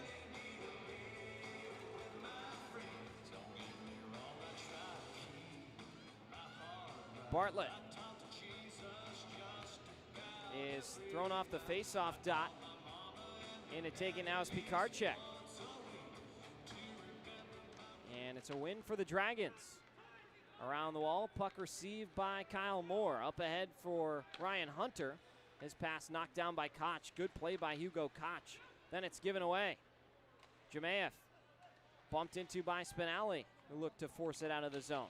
Nice hit by Flanagan to lock up Ryan Hunter down in the end wall. Kyle Moore drops for Jemayev. Sent down low for Hunter again. Flanagan looks to lock him up. Hunter escapes. Drop pass. Jemayev poked away by Flanagan. Good effort from Declan Flanagan on this shift. He's going around banging bodies. Bartlett with room near circle. Shoots one, and he missed the net. Good opportunity for Biloxi here, closing into the 5th minute, but it just goes wide. Hunter, the other way, drop pass, Moore. Looking back door, and the pass gets all the way through. Now Bartlett picks it up on the far side, had his pocket picked. Koch picks it and comes back to the near side. Through a couple legs, finds Christo, who will sweep it down low. Just one minor penalty between these two teams tonight, other than the 5 and 10 between Jones and Scaldi. Barrow on his way towards the goal. Nice play by the veteran Pomelian to win a puck battle and gets it back to Koch. Cross ice for Christo. Up ahead, here's Carter Thornton with some space. Thornton in all alone, might have been hooked up a little bit. Yelling at the official, certainly thought there should have been a call. Rhodey with it. Up ahead for Thornton. Breakers stay on side. Pass gets through Fisher. He'll whack it back down low for Rhodey again. He gets checked down into the wall. Pomelian across for Christo. To the middle, Fisher. Fisher gives it away. Wickline has Barrow ahead, and now a breakaway for the Dragons. Barrow to his backhand save made by Borodkin. Barrow to the high slot, drops it off. Storjohn swing and a miss. And now Fisher looking for Rhodey, the pass offline, and gets all the way through for Wickline. Wickline hit into the boards by Rhodey, the former captain at Riviera, and his second game as a breaker after making his debut last night. Barrow, drop pass. Storjohn rips it over the crossbar. Barrow picks it back up high slot. Looked to finesse one, just kind of floated it in the direction of the goal, looking for a bounce, and it goes wide. Wickline snaps it across. Brody Thornton shoots one. Redirected on its way in by Storjohn and wide. Spinelli looking for some aid from Carter Thornton. Sent ahead for Rhodey. He's tipped over by Samuro. Barrow with Fisher right on him. Looking to shake him free. Fisher ties up Barrow. And now that was blatant hook. Galvin just tore down a breaker defender. Now in front. Doherty is robbed. Anton Borodkin with another big-time save. And we head to media timeout. Anton Borodkin's been the story tonight. Couple big-time stops to keep this game tight. We'll be back in a moment. 3-1 Dragons.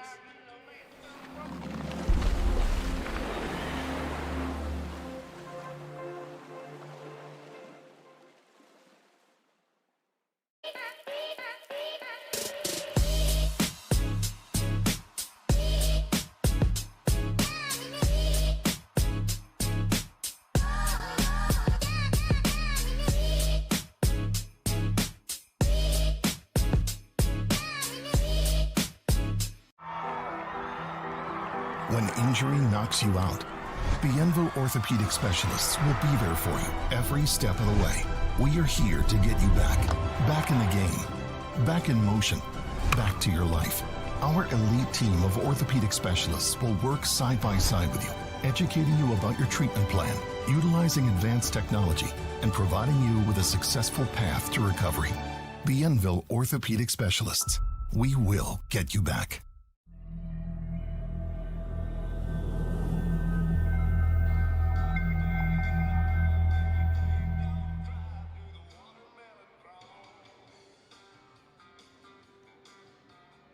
Just leaned over to Liam Gonimer and just said, am I going crazy? I feel like I'm seeing some stuff both ways that could be called. And he said, no, they're letting the boys play tonight, so you got to respect it as long as it's going to go both ways. The officials letting the boys have a physical affair tonight, but certainly looks like there could have been a few things that were called. If we're going to continue to play a game that's physical, then so be it. Going to be an entertaining one, to say the least. Playoff hockey, nothing like it, and that's kind of the vibe I'm getting here tonight as far as the officiating goes. Physical, fast, and it's been a fun one through the opening 27 minutes here in regulation. Closing in on the 13-minute mark here, period 2. Bartlett almost had a chance to disrupt the play. Now Doherty looking for a self-pass off the wall. Nice effort from Flanagan to snuff it out. Pomelian around the wall, picked up by Samuro. Pizzamenti.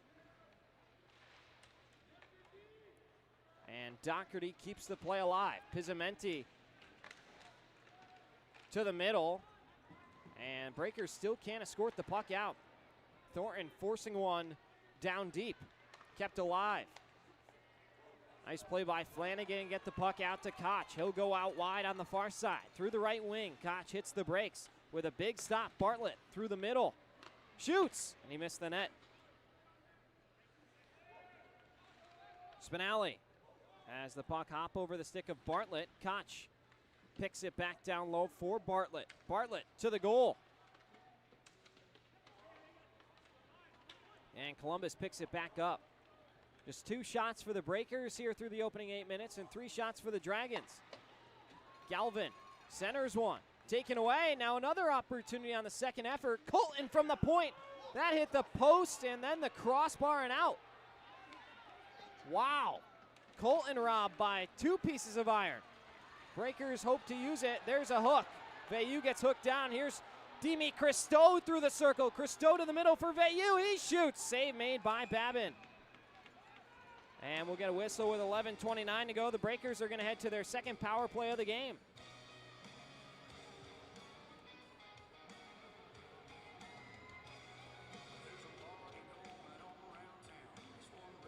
Breakers' effort beginning to pick up. It's Scott Doherty being assessed for the hook.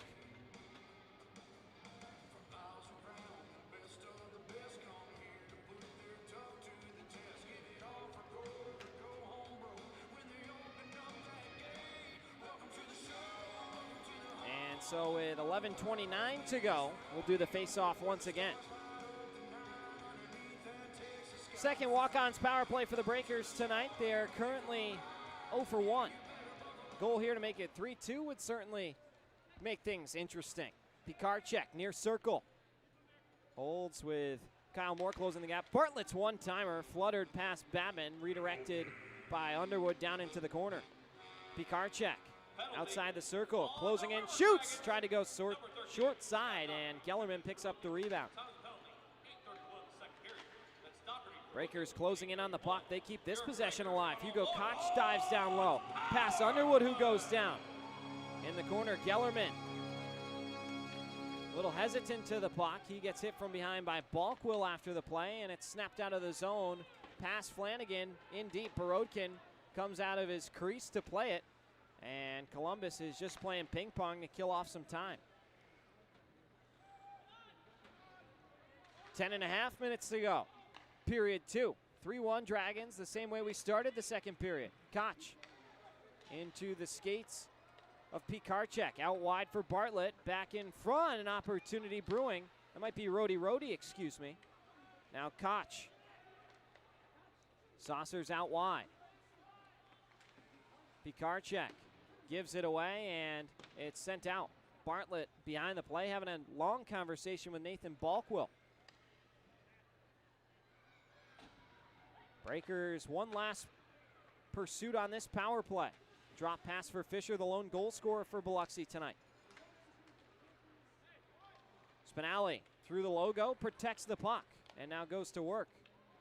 That's actually Rhodey again. Yeah, these jerseys are a little tough for number purposes. We're too high to see faces.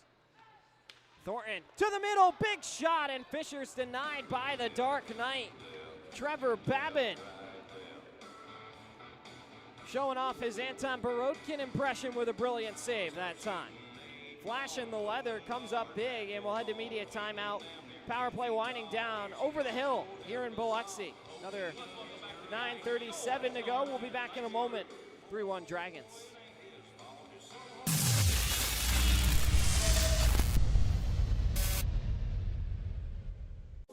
Recharge your body. Reset your mind.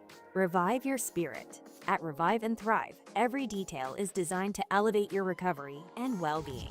Unwind in our serene salt therapy room and float suite. Awaken your senses with the benefits of cold water immersion. Then, step into a custom-built sauna featuring soft Himalayan salt lighting for athletes, adventurers, and anyone ready to unlock the power of recovery. Discover the difference at reviveandthrivems.com.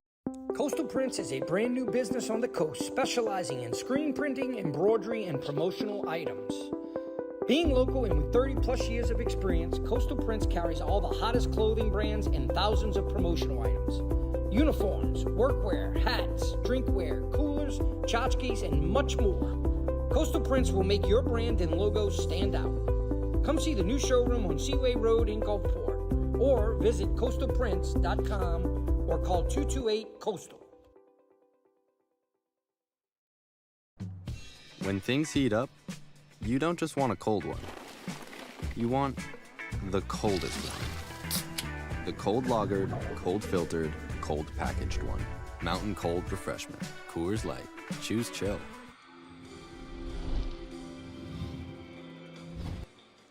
And we're back underway here. Final few seconds of the power play will begin to trickle down. There goes Another 3 seconds for Doherty before he's released. And the Breakers will fall to 0 for 2 on the power play, barring a lightning fast tally here. Still an offensive zone draw. No goals through the first half of this frame. Breaker games have become a lot more low scoring. Been a lot less goals than we're accustomed to, as now 9:31 to go. Referees will have to drop it again. Spinelli and Pamelian having a conversation at the blue line. Pamelian's the safe guy as Doherty set to be released from the box. Face-off is tied up. Now a pass to the middle. Quick shot, they score! Lucas Pikarczyk. The captain takes it upon himself. It's a big goal. The Breakers inch to within 1. It's 3-2. His 11th of the season.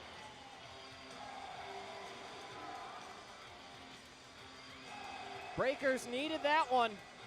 Big momentum builder.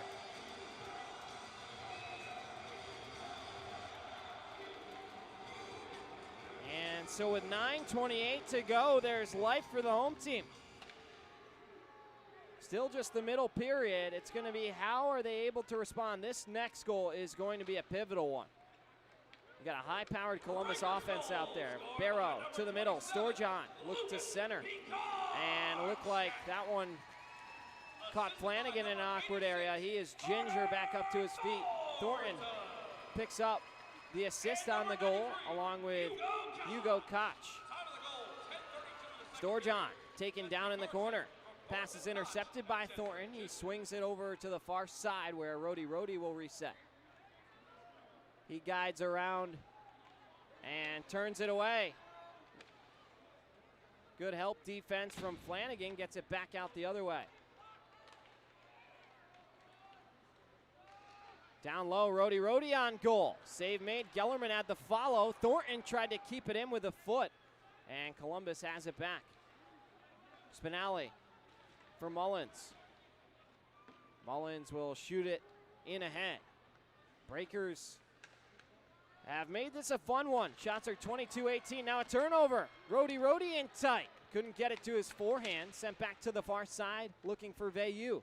He gets locked up with Mike Wynn. Pass out to Gellerman. Fumbles it for a moment and then is taken down. Columbus from north to south goes the other way. Veilleux, a relentless back check. He wins the race to the puck down in the corner. Takes it from Jamaev. Mullins to the near side for Veilleux. And sent across for Spinelli. Brendan Spinelli hits the brakes, looking for a passing lane. Whips it in deep. Balkwill up the wall. Veilleux wins it, sends it across, and the shot by Ross Bartlett caroms up and into the seats with 7:33 to go. It's another mile-high daiquiri puck out of play. Shots in the period are 9-5 in favor of Biloxi. They've definitely had more pressure in the frame. Columbus trying to get back to their X's and O's with Ryan Hunter, who's had a really quiet period, offensively that is. Tyler Barrow on that top line, still waiting to get going here in the frame.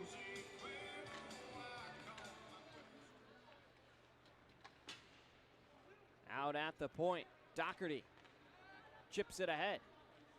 Galvin hits the brakes and sends it back down low. Pizzamenti locked up by Pomelian.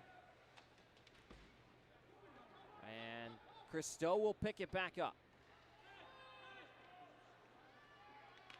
Underwood from the point shoots one. High off the window, kept alive by Pizzamenti. Chip back out to center, and the Dragons will reset inside 7 minutes to go.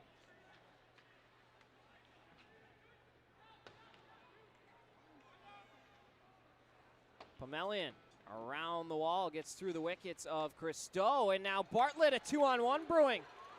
Bartlett out wide, comes in all alone, looked to drop it to Koch, and the chance was not at all what I think either side was anticipating. Puck just went a little wide.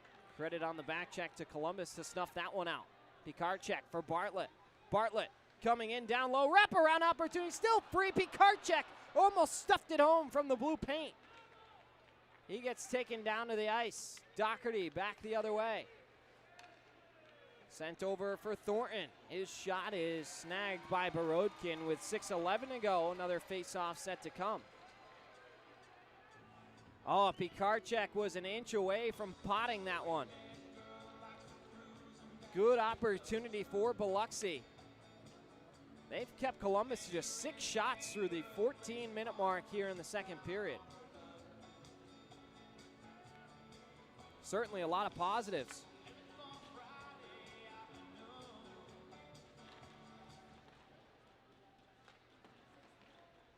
Wickline. Bumped into for a moment. Play kept alive. Sent back around the wall. Fisher. At the point, Thornton shot. Almost bled through. Going down into the goal is a Dragon. That's Tyler Barrow getting out. He says, I'm sorry to Carter Thornton. As Thornton looked like he was going to take exception to the matter. 5.5 minutes to go. To the near side. Thornton picks it up over the blue line. Gives away to Rhodey. And now back to work come the Dragons. Barrow through traffic. Couldn't connect with Colton, who wins it back. Drop pass, Wickline on goal. Had the hat trick on his stick, and Borodkin says no. 5:12 to go. Another big save from Borodkin as everybody gets untangled. Here in section 6, a friend of mine just said her friend, it's her birthday, and she's the daughter of cheese. Give it up for Bree.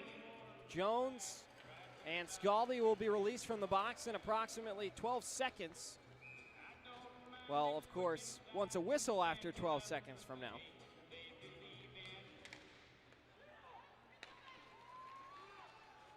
Veilleux, chip and chase the other way, showing off the speed down into the corner.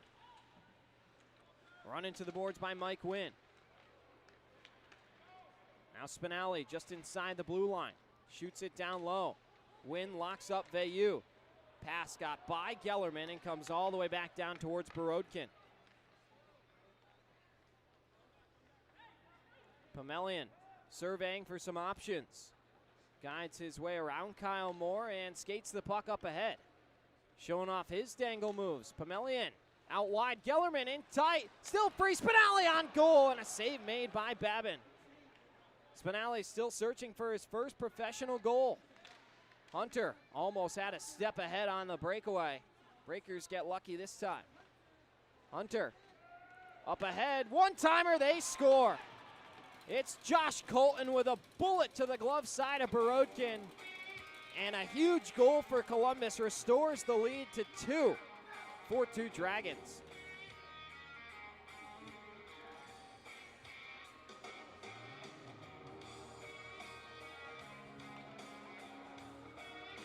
They're staggering, releasing Scaldi and Jones out of the box.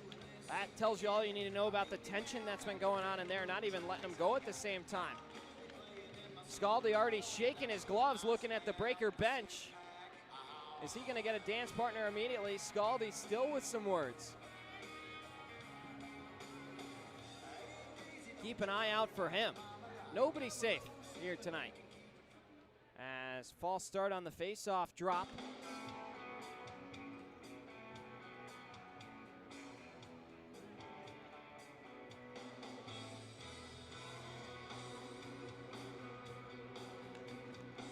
Bartlett run on the face-off circle by Ryan Galvin. He has some words for him.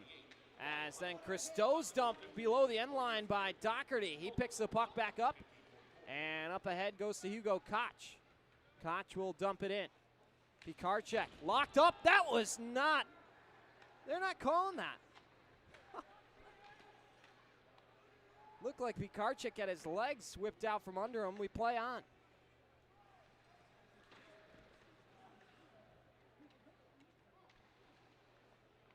Koch, below the goal.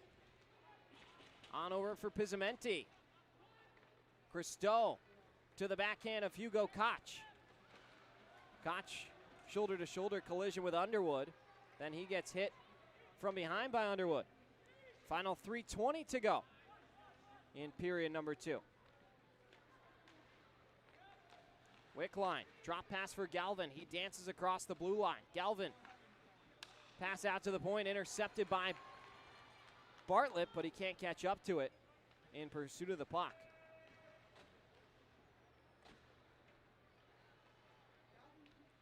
Galvin across the line. Barrow walks in, threads it through. On goal, big save, Borodkin.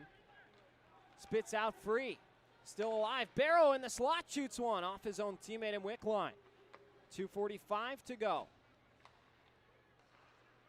Snapped up ahead to Carter Thornton. Thornton looking for Rhodey. He lost it for a moment. Thornton picks it back up. Thornton around the goal. Can't find a passing lane. Columbus right there with him. Mullins shoots one. Held by Babin. We'll have another media timeout and be back in a moment. 4-2 Dragons. Josh Colton gets it back.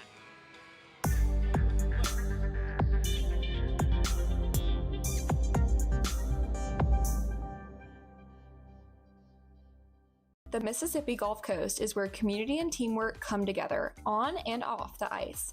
Foshi Residential is proud to support the Biloxi Breakers as they bring the heat to the rink this season. Foshi Residential manages 3 unique apartment communities along the coast, each offering modern finishes, resort-style amenities, and a location that puts coastal living right at your doorstep. Ready to find your community? Visit foshiresidential.com/Biloxi Breakers for more information.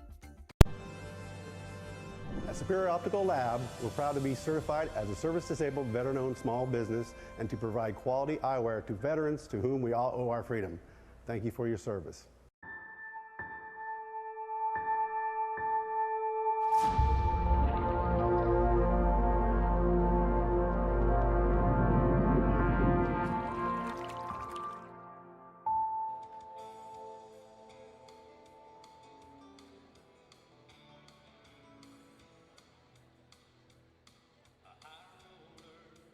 .227 to go. Make that 2:28 in our Aaron's second period. Dragons 4, Breakers 2. Shots are 26-22 in favor of Columbus. My name's Devin Dobeck, along with you on Breakers TV and on 106.3 Super Talk Mississippi.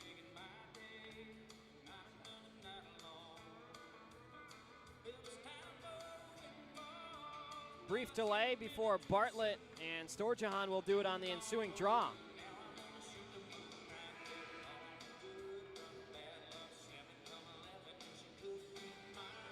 Bartlett and Pikarczyk battling for the puck.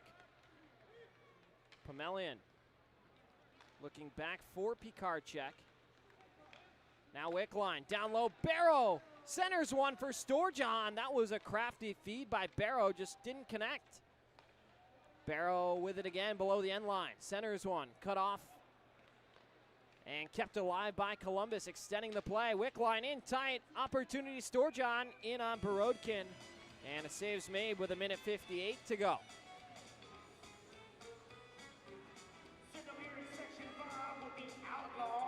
The Fisher line out there with Thornton and Rhodey.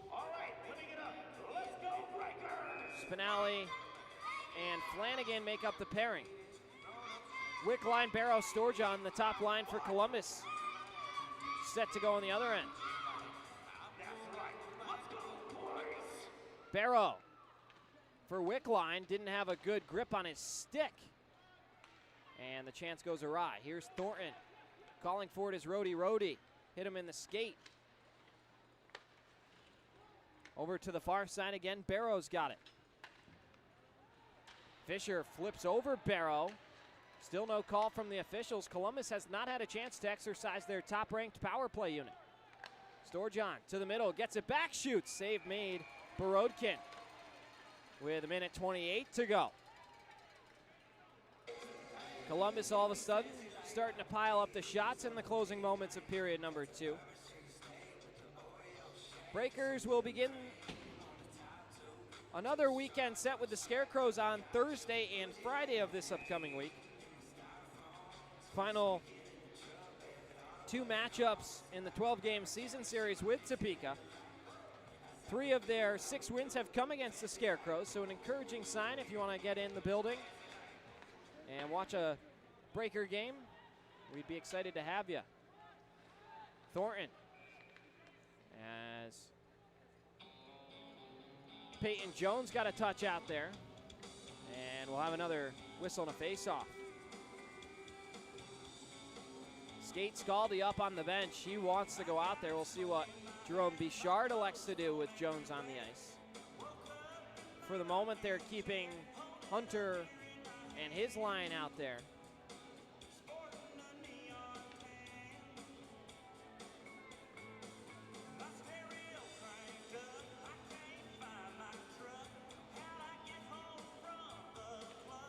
And the draw will come out to center now. Go figure. Gellerman wins it back. Guides it to Veilleux, who will dump it in.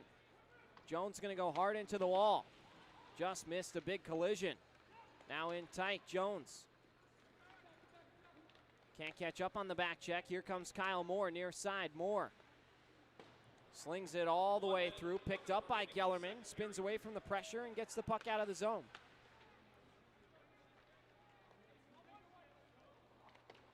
Pamelian hit into the boards by Ryan Hunter. Mullins hits the brakes and sends it off the skate of Gellerman, who not sure was ready for the feed. Up ahead to Veilleux. Gellerman then backhands it in. Veilleux across the line.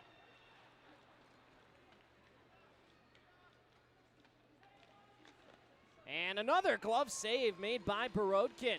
Jemayev on the far side coming in all by his lonesome. Got a good shot away. Borodkin flashes the leather again. Shots 29-22 in favor of Columbus. They've got a 4-2 advantage as well. Inside the final 30 seconds here of our Aaron's second period.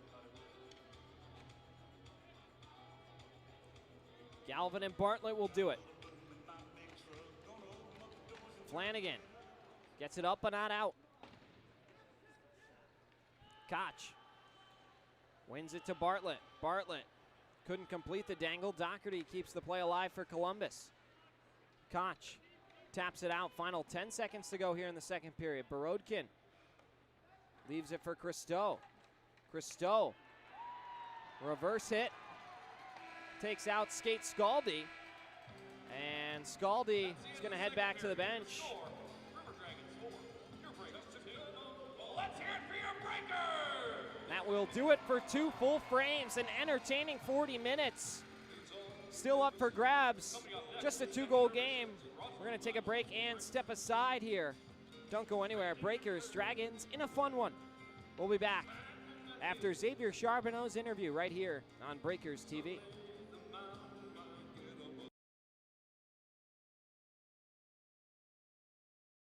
So closing out your time in Tottenham, do you feel that your confidence was at an all-time high in that season? Like coming off being named the best defensive forward, you had 78 points, so you're over a 2-point-a-game guy at that point. Do you think your confidence was at an all-time high heading into now your pro career, or where did you see yourself mentally heading into this season? I think I was really confident, but at the same time, I know the game. I know how it is. You came as a rookie on a pro camp.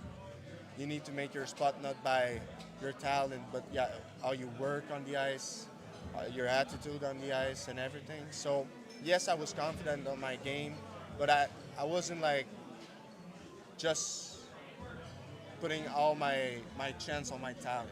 I really want to show that I had a work ethic, a great work ethic, and I was a gamer, and I had my spot to play in that team.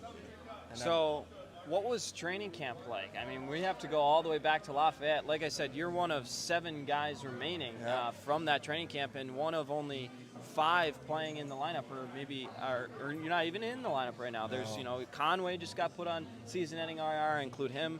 Garrett Johnson, of course, has been here since day one. So, like, there's only like 3 or 4 active skaters from that training camp team. But what was that experience like for you personally? And after you get all the way through it and get to opening weekend on the roster, did you feel yourself take a breath a bit? What was the emotions that you felt finally being?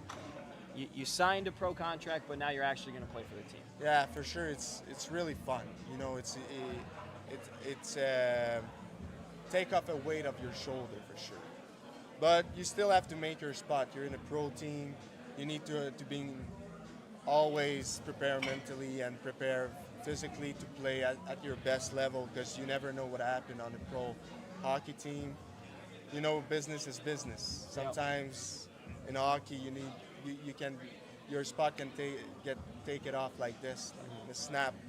So I was like in the mindset, I was really happy and everything, but my mindset was still, I need to prove myself there. Injuries have also been a frustrating theme, not only this season, but throughout your career. So your first one was a concussion, and that was when you were, if I remember correctly, it was Rex Moe. He retired after this fight with you, but that was your first pro fight, and that's a guy that's, I think, 6'3" to 6'5", 230 to 50 pounds. Like, he was a tough customer to challenge you for your first pro fight.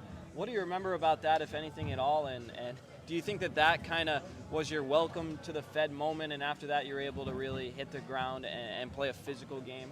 For sure it was a good welcome to the Fed. For sure it was, but the feeling, it happened so fast. Yeah. It was just like... He kind of just jumped. He didn't really give you too much of an option.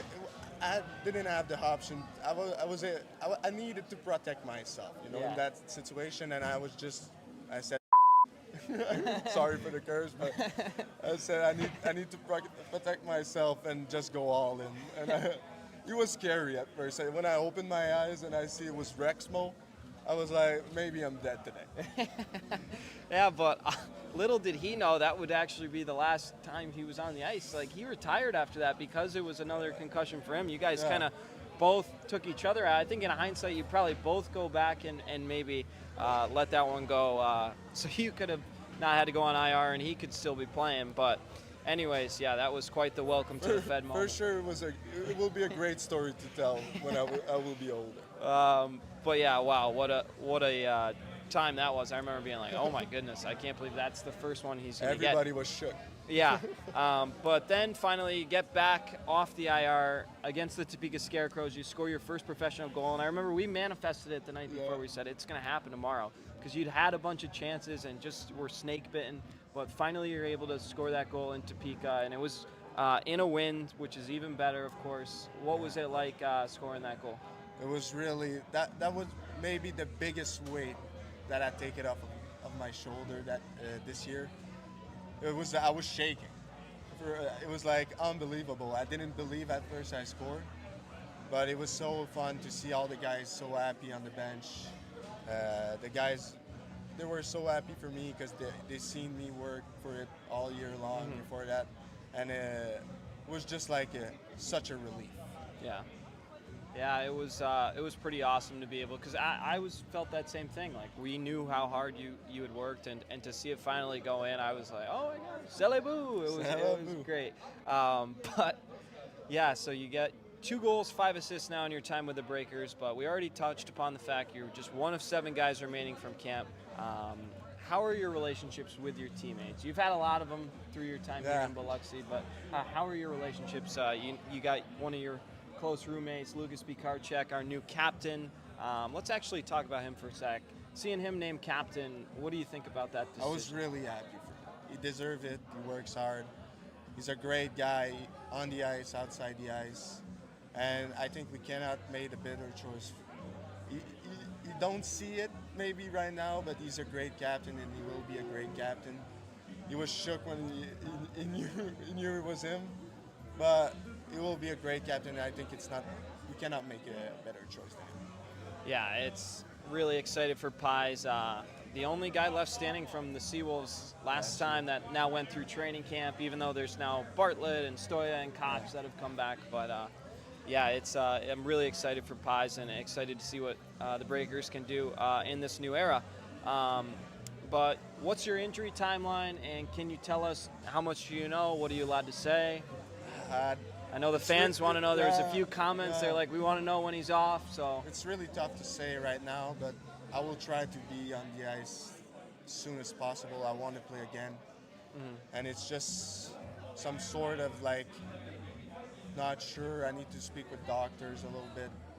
And I've been on the ice, so I've tried to practice, and it went well. So it can be a little relief for all the fans. I will probably play again, but I cannot say when exactly. Okay. Favorite thing in Biloxi off the ice? What are some things you like to do when you're not on the ice at the Coliseum? Probably play pickleball. I know Pies, when he did the podcast, he said, but we're still playing, and now we're teammates. Back in the day, we were against, but now we join our forces, and we do well. Or just hanging out with the boys, you know. It's such a good temperature here. It's always sunny. It's a lot different, yeah. It's a lot different than Quebec right now, so I enjoy it. Back I take home it for all me, in. 2 feet of snow at home. I don't know. I would imagine in Quebec that it's the same way, but yeah, 2 feet of snow back home for me and 65 degrees down here. You really can't beat it playing pro hockey. But do you see Biloxi as a place that you'll play in future seasons? Do you see yourself coming back here, or do you maybe want to go overseas and explore that? Where do you see that? For sure, I can see me play here again. That's for sure. I love playing here. It's such a great place to be. It had so much potential to be a great culture of hockey here, and a great hockey team, a great place, great fans, and everything. So for sure, I see myself play here again. But like I was saying, back in my head, I still have like the little goal to go overseas. So we'll see what offer I got and everything, but definitely open to it. Definitely. Awesome. And as I like to leave it with everybody, your message to the fans. I will say, come support us. It's such a game changer when you're all there cheering for us. And I hope I can play for you again soon. But I can promise you that I will be back. Awesome. Well, that's Xavier Charbonneau. Great interview with him. Sharbs, it's been a long time coming, but we finally got you on here, and it's over. How you feeling now that you got it? I know you've been dodging bullets. Every Tuesday I come looking for him, and he's hiding from me, but you got through it, and you did great. You did great. But happy to have you on. That's Xavier Charbonneau. Excited to see him from his return on IR whenever we get lucky enough to see that. But Sharbs, thanks so much for joining me. Thank you. All right. I'll be right back to wrap this thing up on episode 28 of Breaker Banter.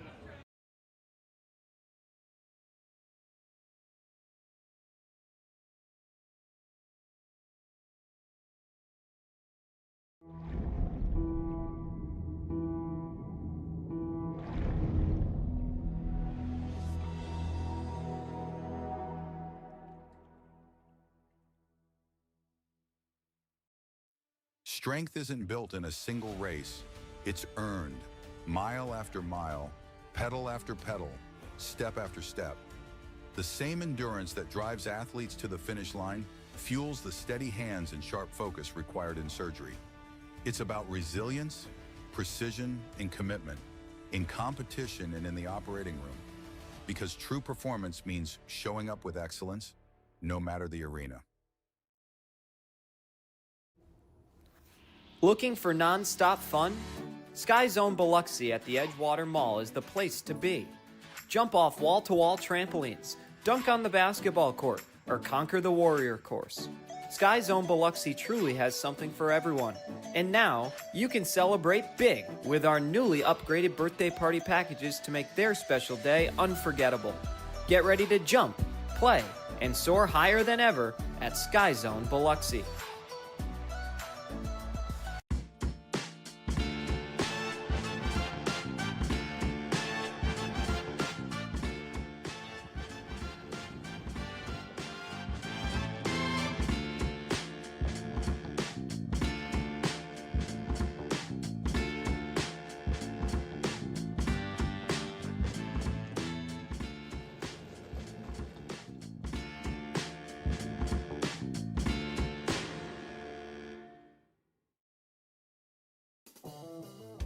Looking for your next ride? Get more at Matt Bowers Hyundai Gulfport. Every new Hyundai comes with Matt's lifetime powertrain warranty on top of Hyundai's America's Best warranty and owner assurance. No one on the coast offers more, so why go anywhere else? Visit us today during the Getaway Sales event happening now just off Lorraine Road north of I-10. Official sponsor of your Biloxi Breakers. Shop smart, buy local. Matt Bowers Hyundai, Gulfport.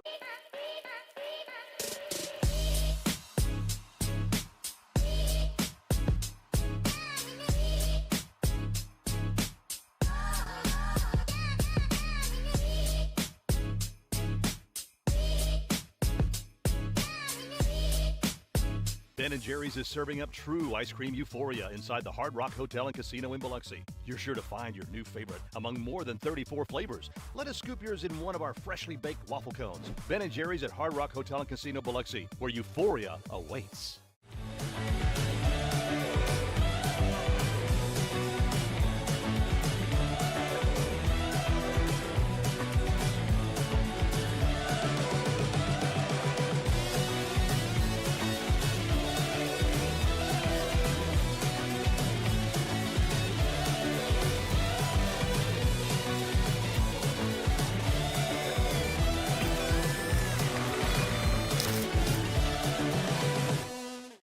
Fly in for a daiquiri that scores every time. Mile High Daiquiris is an aviation-themed daiquiri shop and the official daiquiri of the Biloxi Breakers. Open 7 days a week and offering 15 refreshing flavors, jello shots, beer, and even a non-alcoholic daiquiri. They supply mobile daiquiris for weddings, birthday parties, and events. Only 4.6 miles west of the Mississippi Coast Coliseum. Grab your crew and come try the best daiquiris on the Gulf Coast where flavor takes flight. Become a frequent flyer at 1107 Cowan Road, Suite B, Gulfport. At Superior Optical Lab, we're proud to be certified as a service-disabled, veteran-owned small business and to provide quality eyewear to veterans to whom we all owe our freedom. Thank you for your service. Recharge your body. Reset your mind. Revive your spirit. At Revive and Thrive, every detail is designed to elevate your recovery and well-being. Unwind in our serene salt therapy room and float suite. Awaken your senses with the benefits of cold water immersion. Then, step into a custom-built sauna featuring soft Himalayan salt lighting for athletes, adventurers, and anyone ready to unlock the power of recovery. Discover the difference at reviveandthrivems.com. Coastal Prints is a brand new business on the coast specializing in screen printing, embroidery, and promotional items. Being local and with 30 plus years of experience, Coastal Prints carries all the hottest clothing brands and thousands of promotional items. Uniforms, workwear, hats, drinkware, coolers, tchotchkes, and much more. Coastal Prints will make your brand and logos stand out. Come see the new showroom on Seaway Road in Gulfport or visit coastalprints.com or call 228-COASTAL. The Mississippi Gulf Coast is where community and teamwork come together on and off the ice. Foshi Residential is proud to support the Biloxi Breakers as they bring the heat to the rink this season. Foshi Residential manages 3 unique apartment communities along the coast, each offering modern finishes, resort-style amenities, and a location that puts coastal living right at your doorstep. Ready to find your community? Visit foshiresidential.com/Biloxi Breakers for more information. Every new Hyundai from Matt Bowers comes with Matt's lifetime warranty included. That's in addition to Hyundai's America's Best warranty, a 10-year, 100,000-mile powertrain warranty, and Hyundai Owner Assurance. You get both warranties, making a new Hyundai from Matt Bowers an excellent value. Come visit us today during the Getaway Sales event at our new showroom just off Lorraine Road north of I-10 in Gulfport. Shop smart, buy local. Matt Bowers Hyundai, Gulfport. When injury knocks you out, Bienvo Orthopedic Specialists will be there for you every step of the way. We are here to get you back in the game, back in motion, back to your life. Our elite team of orthopedic specialists will work side by side with you, educating you about your treatment plan, utilizing advanced technology, and providing you with a successful path to recovery. Bienville Orthopedic Specialists. We will get you back. When things heat up, you don't just want a cold one. You want the coldest one. The cold lagered, cold filtered, cold packaged one. Mountain Cold Refreshment. Coors Light. Choose chill.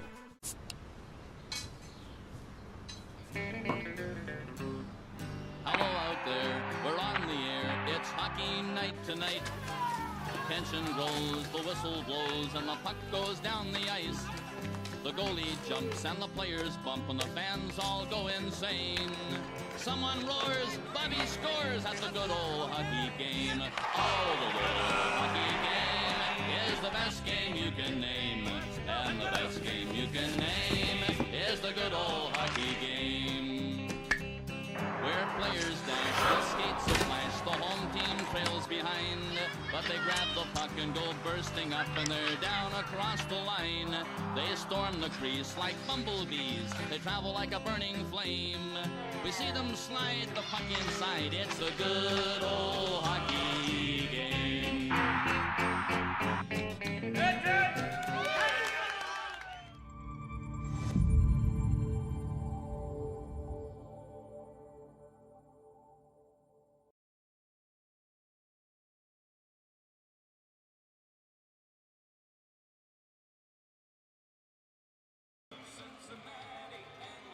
And we welcome you back out of our Coastal Prince second intermission. We get set for our half show Oyster House third period of action.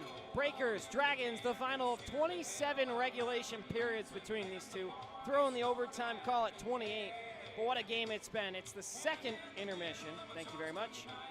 But Jemaev, Wickline twice, and then Colton for the Dragons. Fisher and Pikarczyk for the Breakers have gotten us to 4-2. Taking a quick look at the intermission numbers. Shots, 29-22 in favor of the Dragons. Each team had a dozen in that middle frame. Breakers over 2 on the only 2 power plays of the game. Penalty minutes 19-15 in favor of Columbus.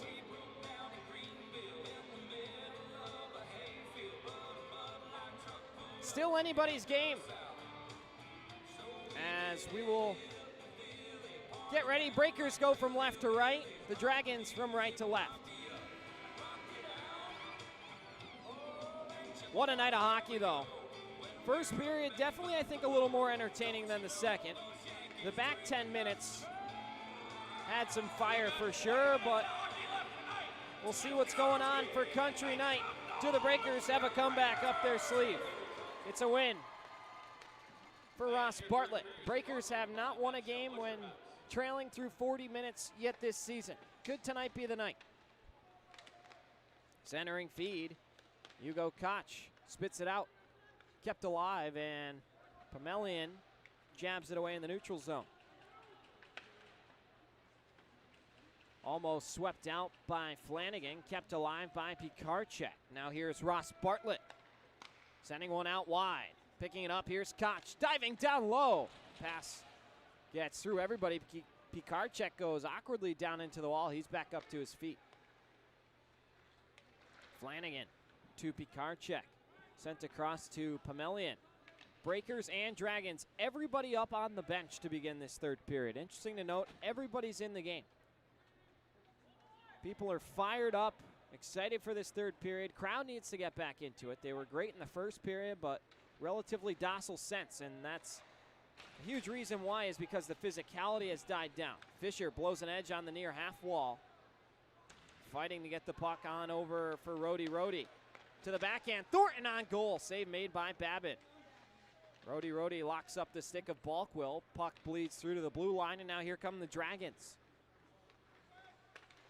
Wickline threads it through. Galvin touched it once. Storjohn turns it over. Thornton bank pass. Now looks to go right around Underwood. He goes down. Rhodey moves to his backhand with room. Shoots one. Rebound kicks free to Storjohn. Thornton has had 2 or 3 pursuits here tonight where he's been taken down.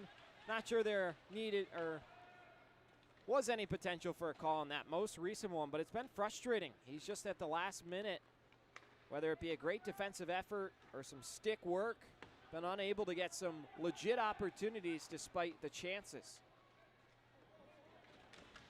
Good stick lift from Veilleux. And a hit down below the end line by Jones, as now he goes down. Pomelian down into the corner. Up ahead for Veilleux. Donheaven Veilleux across the blue line. Dangles his way in, takes a check from Barrow. Comes over to the near side. Christo takes the funky bounce off the wall and will shoot it in deep. Up ahead, Brody Thornton stood up by Christo, but then the second effort gets the puck out of the zone for Columbus. Far side. Breakers back in the O-zone. Hugo Koch pivoting away. Now Tyler Barrow maneuvers his way on in. Pass over to Thornton, his shot gloved by Borodkin. With 17:04 to go, period 3. Our first whistle and a face-off. Man, you'd certainly love a fight to get the crowd into this game, but with no A.J. Schlepp called up to the Worcester Railers of the ECHL, not sure you'll see it. Spinelli and Scaldi are out there.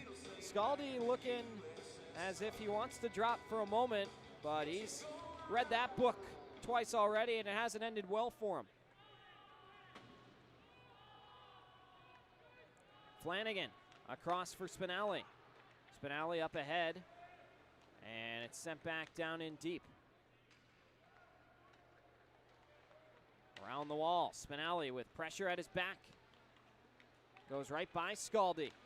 Taken down, not sure that was by a stick, might have been his own doing, and Columbus back in pursuit. Doherty to the tape of Scaldi. He snaps it up to the point for Wynn. Wynn, couple steps, lets it go, and just miss on the glove side. Now Colton in front, a redirection by Scaldi goes wide. Wynn to the tape of Galvin. On a cross, quick shot, and another save made by Borodkin. Shots are 2-1 in favor of the Dragons here early on.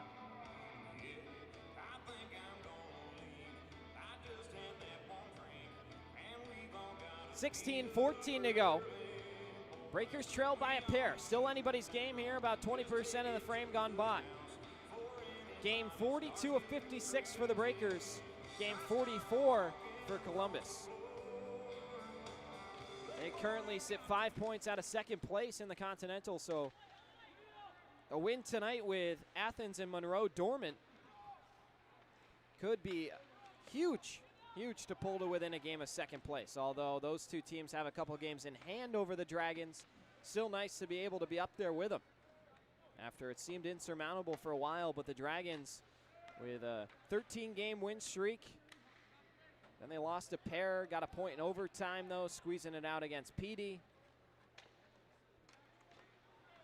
Turnover, Thornton to work in deep, he scores! Carter Thornton makes a turnover and goes short side on Babin. It's 4-3. A huge goal for Carter Thornton, his 10th of the season. And it's 4-3.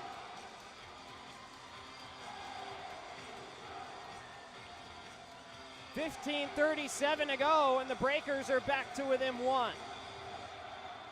They've had a goal in each frame. Gellerman getting the crowd going ahead of the ensuing draw. And they respond with some noise. Back underway here. Pomelian across. Veilleux to the point. Mullins' shot from the point goes wide. Trey Fisher credited with the assist on that one. Goal and assist for the new uncle tonight.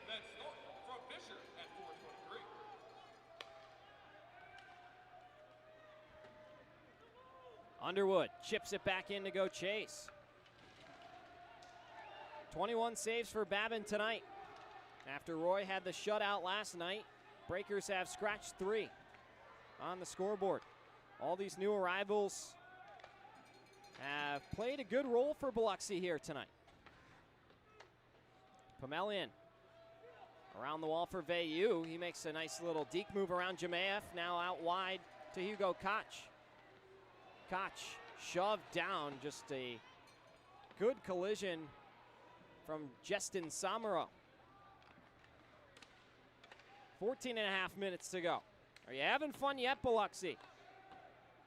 In search of a big come-from-behind win that would arguably be one of their more thrilling victories of the season.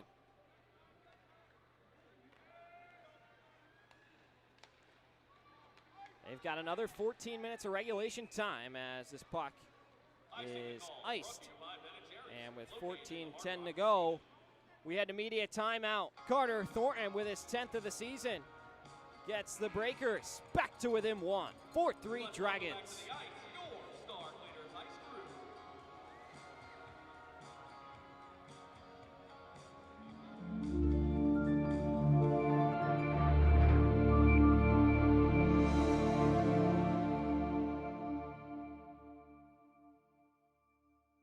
When you think Nissan, think Matt Bowers Nissan d'Iberville, where every new Nissan comes with Matt's lifetime powertrain warranty included. And to keep your new Nissan running well, there's never an appointment needed for express service in our service department. Just stop by for routine maintenance like oil changes, brakes, tires, and batteries. Matt Bowers Nissan is proud to call the coast our home and is proud to sponsor your Biloxi Breakers. Shop smart, buy local. Matt Bowers Nissan, South Mississippi, d'Iberville. Looking for non-stop fun? Sky Zone Biloxi at the Edgewater Mall is the place to be. Jump off wall-to-wall trampolines, dunk on the basketball court, or conquer the warrior course. Sky Zone Biloxi truly has something for everyone. And now, you can celebrate big with our newly upgraded birthday party packages to make their special day unforgettable. Get ready to jump, play, and soar higher than ever at Sky Zone Biloxi.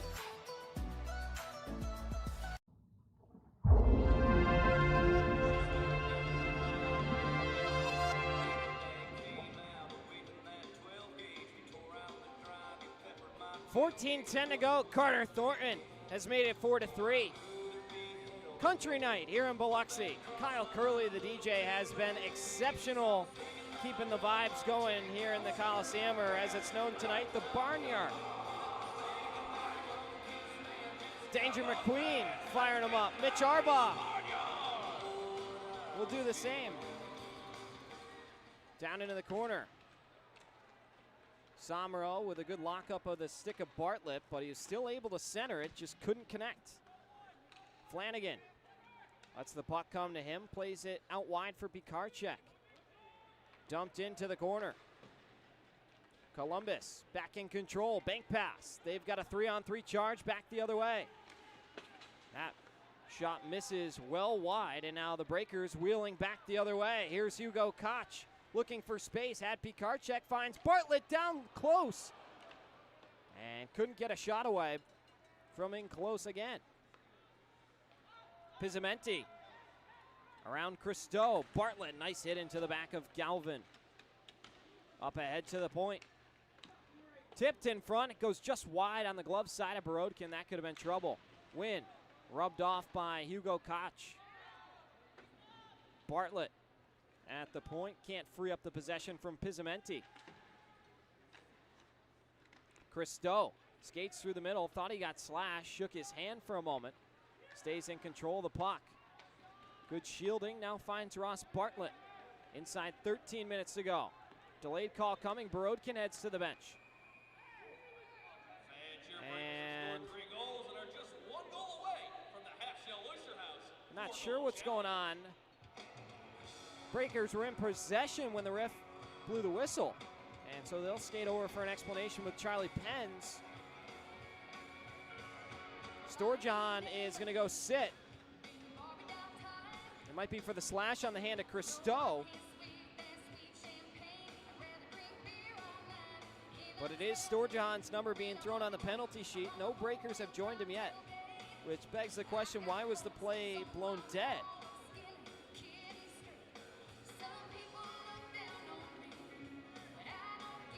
Referees conferencing at center.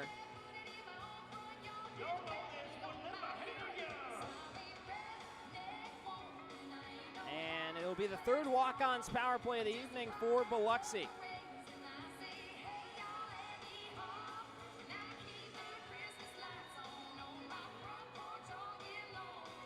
What an entertaining game between these two teams.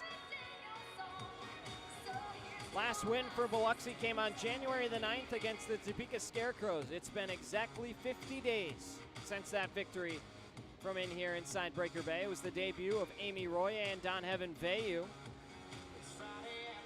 Lots changed since, but the Breakers chipping away here tonight.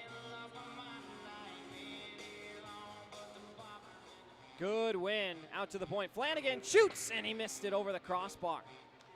Koch picks it up near side. Finds Pikarczyk. Pikarczyk back up to Bartlett. On for Koch. Koch hesitates, gets it to the point again. Flanagan fumbled it at the blue line. And now here comes Hunter, getting it over to Wickline. Bartlett steps up, collides with Wynn to keep it alive. Here's Gellerman. Chance. Shoots, and a glove save made by Babin. Thought about releasing it. He'll hang on, and with 12:16 to go, he'll settle for a face-off.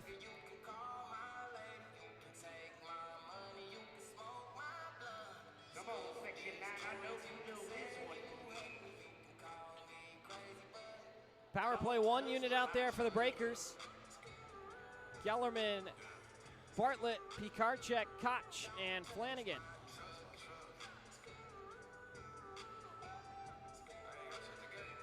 Jemayev asked to leave the face-off circle.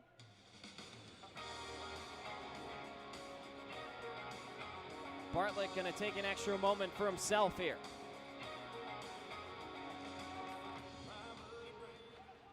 Columbus looking for a clear. Diving effort from Flanagan keeps the possession alive. Bartlett run hard into the wall. And Columbus eventually is able to clear. Wherever you're joining us from, happy to have you with us on Breakers TV and on 106.3 FM, Super Talk, Mississippi. Here's Hugo Koch from out of his own end. Gellerman over the blue line. Drops for Bartlett near side. Ross Bartlett through the circle. Finds Gellerman, who dashes outside. That's actually Koch who sends it across for Gellerman. He fanned on the one-time attempt. Threw a nice check, though, behind the play. Bartlett through the middle on goal. Babin made a big save. Gellerman up top. Pikarczyk now walking in. Quick shot from Pomelian is turned aside once more. Gellerman, bad touch. Sent down low. Bartlett battling in the trenches by the crease. Kept alive. Gellerman swaps places with Pomelian. Rather, that's Pikarczyk. And now we've got all kinds of nonsense going on in the crease. Bartlett thrown down to the ice. And I didn't see exactly what happened. But we're definitely going to have some more penalty time. They're going to get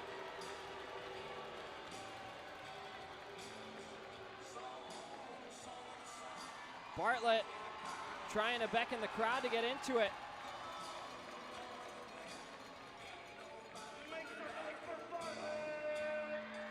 It's Nathan Balkwill going to the box with him. I missed what had happened there because it was away from the play. The play was at the point. And so it's going to be offsetting penalties. They're not going to go on the scoreboard. It'll still be 5-on-4.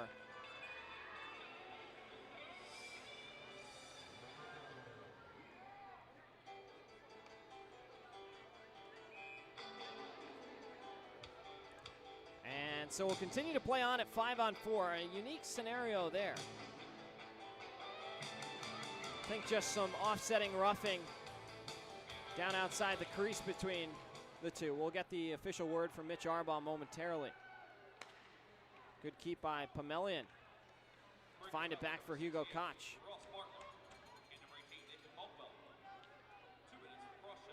Cross-checking. Assessed to both Balkwill and Bartlett. the other way. Here's Rhodey. Final surge as the power play had just expired, and it's sent back out to center. About halfway through this half-shell Oyster House third period. It's been a fun one. Koch to the near side. Flanagan looked to whack it along, and it goes wide. Now here comes Jemaev, dropping it out to Barrow. Snapped across to the tape of Somero and kept alive. Dangerous and risky effort. Breakers could add numbers. It's now Koch from behind. Gets hooked up, somehow gets through the pressure with the puck. Looks to wind one back for Fisher. Down in the corner, Fisher gets into it a little bit over on the far side. So hard to make out these numbers. Apologies, but Kyle Moore mixing it up with Fisher that time, especially in the farther parts of the ice. Mullins will dump it in. Win below the end line. Gets it out to Storjahan. Up ahead, Ryan Hunter. He's had a quiet weekend. Just the one assist last night. Sent up by Spinelli. Ahead for Thornton. Thornton holds, gets it on over, quick shot, and a save made by Babin.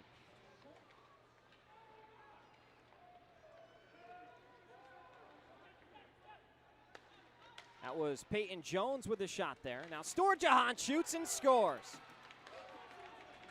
The all-important 8th goal of the hockey game belongs to Columbus. Storjahan with a catch-and-release bullet from the near circle, right over the blocker, Borodkin, and it's 5-3. Tough pill to swallow. Biloxi just had the power play. They seem to be buzzing, and then a tough one as Columbus restores the lead to 2.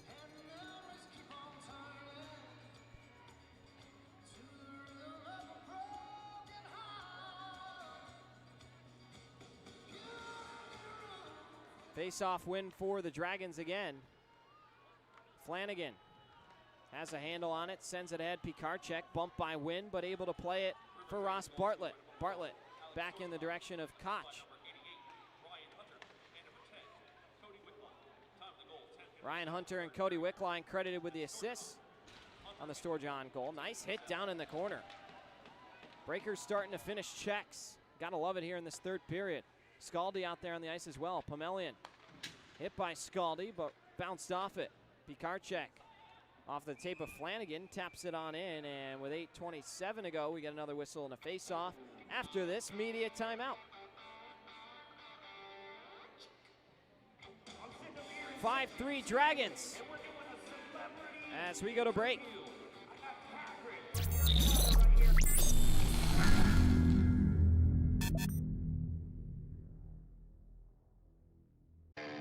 Every new Hyundai from Matt Bowers comes with Matt's lifetime warranty included. That's in addition to Hyundai's America's Best Warranty, a 10-year, 100,000-mile powertrain warranty, and Hyundai Owner Assurance. You get both warranties, making a new Hyundai from Matt Bowers an excellent value.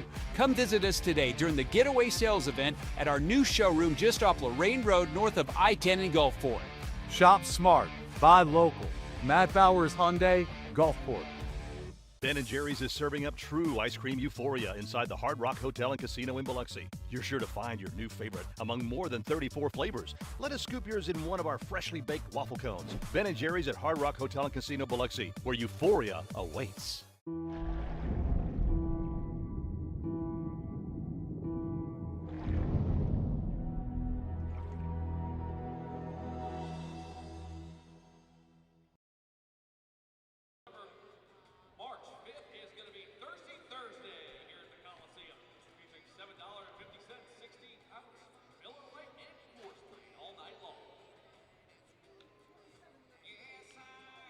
.27 to go. March 5th is Thirsty Thursday at the Coliseum. $7.50 for 16-ounce Coors Lights and Miller Lights all night long. We hope you can come out and join us for what should be a fun night of hockey. On a Thursday night, pretty awesome. Come get some cheap drinks. if you're of age and can prove it, and take in some Breakers hockey. Just 6 home games remaining.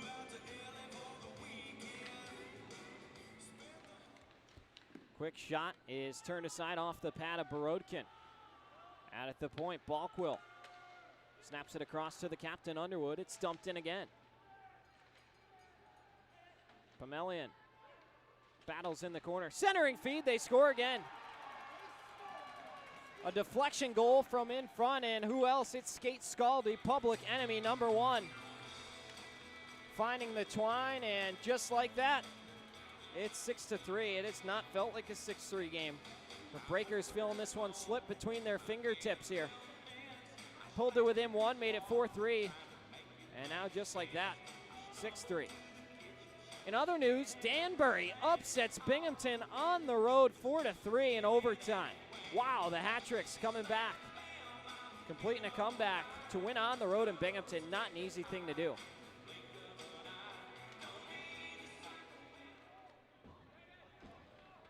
(3-1) Port Huron leads Indiana in the third period, and PD leads Blue Ridge 4-0. Wow. Baton Rouge still in front of Topeka 3-1 in the third period as well. Breakers offside, so they'll have to tag up. Inside 8 minutes to play here. Period number 3. Brody Thornton dives down low through Mullins, pops it up in the air, and it's taken out. Now there's a couple nice moves. Rhodey will go one-on-one. Hopping into the play is Thornton. Rhodey shut down by Kyle Moore. That's just a guy with a lot of hockey IQ. Made a great play on the rookie. He goes right around Rhodey. Centering pass, Barrow. Drops it back for Somero. He'll skate it out to the point. Now down low. Jemayev. Backhands for Somero. Hit by Thornton. It's given away to Rhodey. He gets stood up by Mike Wynn after dumping the puck in. Barrow gives away to Veilleux. Veilleux almost sandwiched by a couple Dragons. That would have been an ugly collision. Able to escape it. And puck is dumped in. Final 6:45 to go in regulation time. Hunter, touch pass out wide for Storjohn. Storjohn holds, sends it across. Gellerman picks it up and floats it back out to center. Storjohn turns it over to Declan Flanagan. Flanagan hooked down to the ice. Delayed call coming against Wickline, and Flanagan with a nice play to draw a call. Or maybe an icing.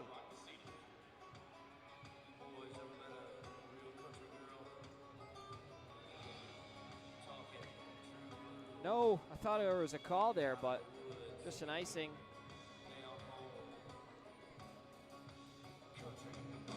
Shots are 36-28 River Dragons. Time dwindling on the Breakers' comeback hopes.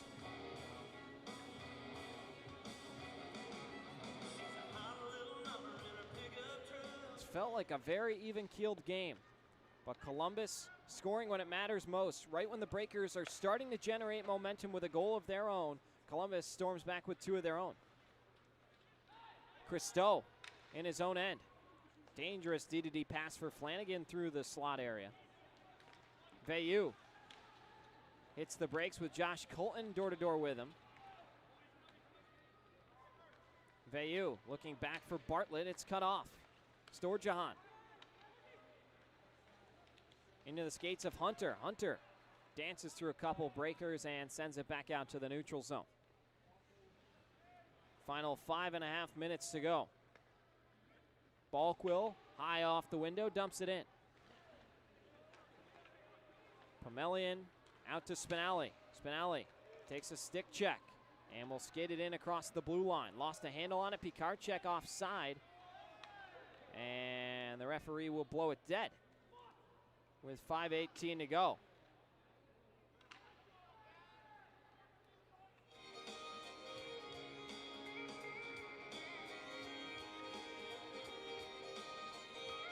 We already took you through our out-of-town scoreboard.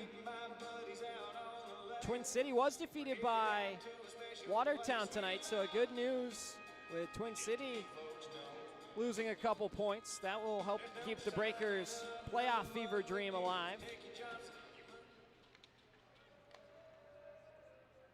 It'd be pretty awesome if they could find a way to jump back into this one. If you remember against Columbus in Biloxi so long ago, they put together 3 goals inside the final 10 minutes, ended up losing 7-6. Couple chances from in tight. Now a chance, Thornton on goal. Gets his own rebound. Spinelli then has to retrieve the ensuing rebound. Rhodey rocks and fires. And that one goes up and out of play. Rhodey gets put in a chokehold by Doherty, who takes a swing at him and rams him into the wall. A little bit of roughhousing going on inside the final 5 minutes here in Biloxi. Everybody getting untangled, and we'll see if we've got some calls coming.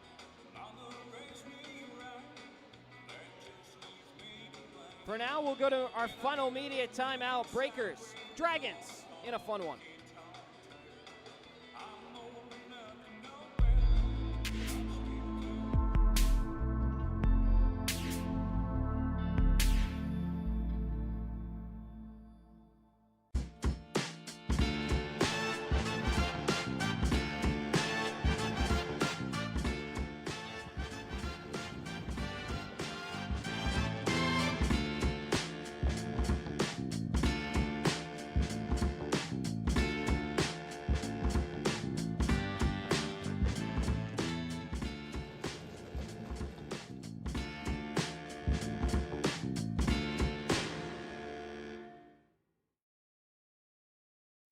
Strength isn't built in a single race.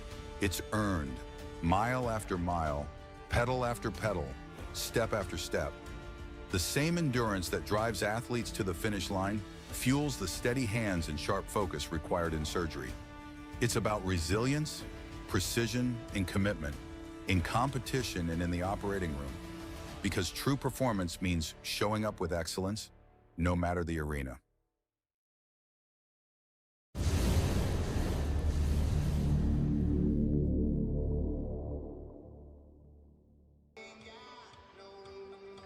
Lot of bickering going on between the benches. You still see that at the top of your screen. Carter Thornton very involved. No one's been thrown in the box for now, but everybody is guarding their side of the red line. And I would imagine we'll have something in the closing moments here. Way too much conversation ahead of this puck drop. Florida-Georgia line blaring through the speakers. Pikarczyk and Barrow sharing a couple asks, 2 guys that don't mix it up as much, although Barrow number 2 in penalty minutes with 94 on his club.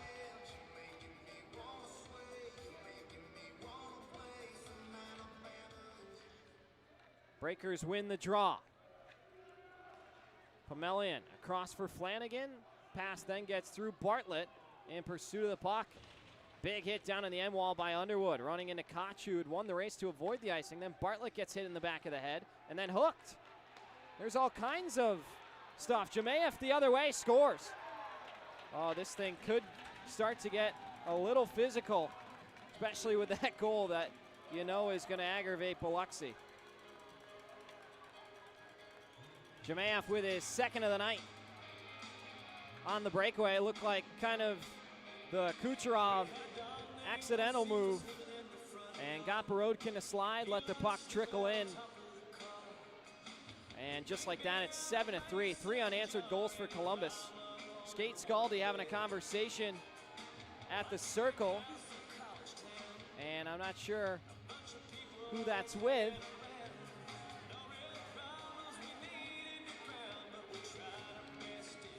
He gives a quick slash. It's Peyton Jones out there with Scaldi. Now Jones pinching up the wall. Scaldi runs into him. Shot from the point by Christo goes well wide. Spinelli then again tipped in front. Good opportunity for the Breakers. And now up the wall. Here's Scaldi looking to step by Christo. He can't. Christo gets into it with him. Christo and Scaldi having a conversation. Christo wants one with skate Scaldi. Why not Dimi Christo? Scaldi misses. Oh, down he goes. Christo with a bomb. Oh, yeah, Dimi. His first career fighting major does not disappoint. Still going at it with Scaldi. Oh, he came in hot.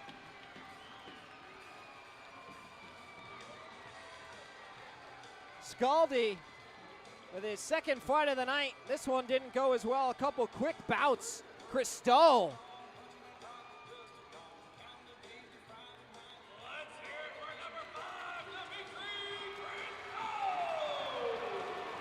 Gets the place rocking. And they'll both be sent to the locker room.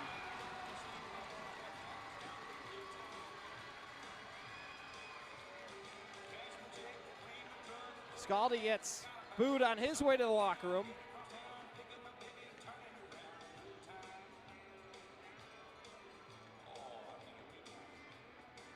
And so the referees starting to diffuse the problem for both sides. This thing was about to boil over.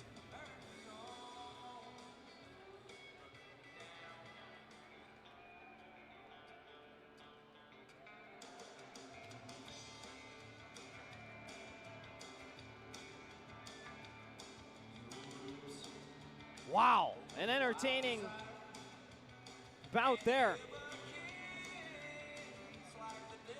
Scaldi got flipped right on his back, and then Christo a couple shots on the ground. That gets diffused.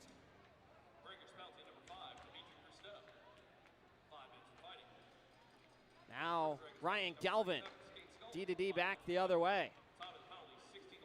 Pass comes to the near side. Here's Spinelli. Below the end line, snaps it up ahead. Given away to Samaro and then kicked out.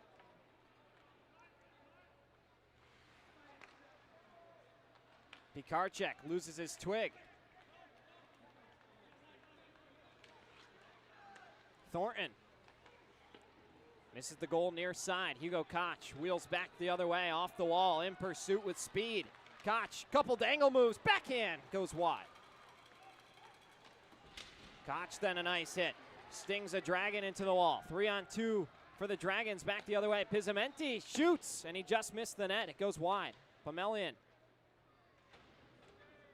Back around the wall, Mike Wynn gets it to Pizzamenti. Final 2:45 to go in regulation.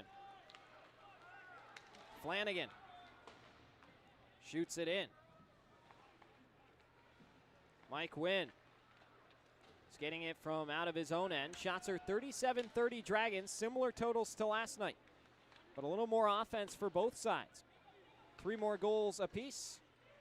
Last night, of course, 4-0 Dragons. Tonight, 7-3.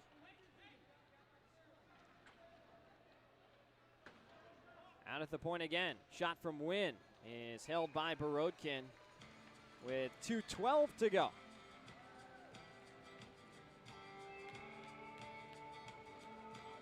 Post-game jersey auction for those unique and awesome Country Night jerseys set to get going after the game momentarily.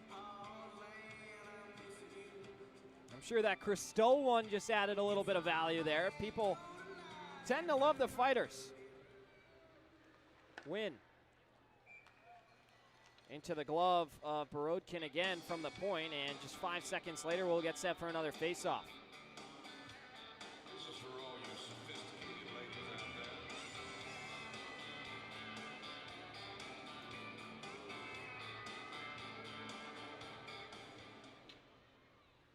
Hunter dumps it in. Spinelli picks it up. Spinelli pedals through center and will dump it in around the dasher. Mike Wynn in pursuit, meets Matt Gellerman below the end line. Now Veilleux wins it back, and foot race for the puck between Spinelli and Wickline. Spinelli takes control. Final 95 seconds here. One last chance. Storjohn down in tight for Wickline. Had a chance at the hat trick. It didn't go. Storjohn being harassed by Jones. Jones gets tripped up and now locked up. All kinds of collisions going on. Nobody can get separated. Jones just had Storjohn potentially almost take his stick. Then Storjohn crunches Jones up high. Storjohn then takes a cross check from Jones, and then, oh, Storjohn, what a mistake. That's going to be a suspension. Could be a lot of games for that. Not a classy move from Alex Storjohn. He spears Peyton Jones, and that's going to be a lot more than a 2-minute minor. That could be about a 5-game suspension. Just ask Zach Pomelian, who did it with the Danbury Hat Tricks earlier this season. But Alex Storjohn, currently second on the team in points, coming in towards a playoff push, is now likely going to hit the suspensions list. Big mental blunder. I understand the emotions of the game, and it's one thing to exchange a few cross checks, but once you go for the spear, things are not going to go well. Especially with the precedents that have been set by the officiating crew, led by Dave Matthews and Paul Jean. Really started to integrate a lot more similarities with the NHL and things, and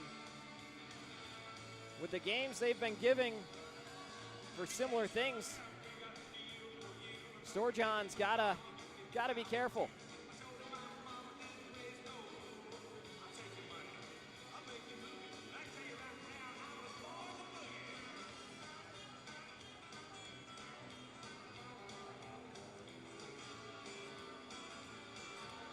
.104 remaining. They haven't posted a power play on the board. It's a 5-minute major against Storjohn.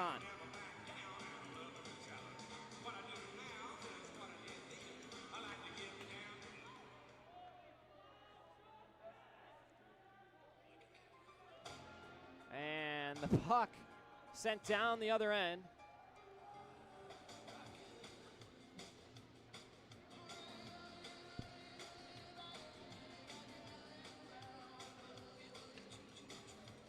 So we'll have to do it again in the offensive zone for Biloxi.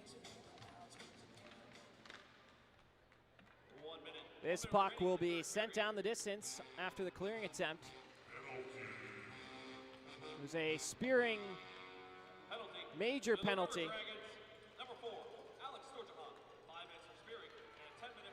And a 10-minute match penalty, which automatically, back to what I was saying, will be considered for suspension. Now in front, Gellerman redirects it over the goal. It's a walk-ons power play for the Breakers, but just 30 seconds left. Tipped in front. Pikarczyk down on the doorstep, and he's entitled to a little room with the new picture, or the new letter on his chest. So he won't be touched for much longer.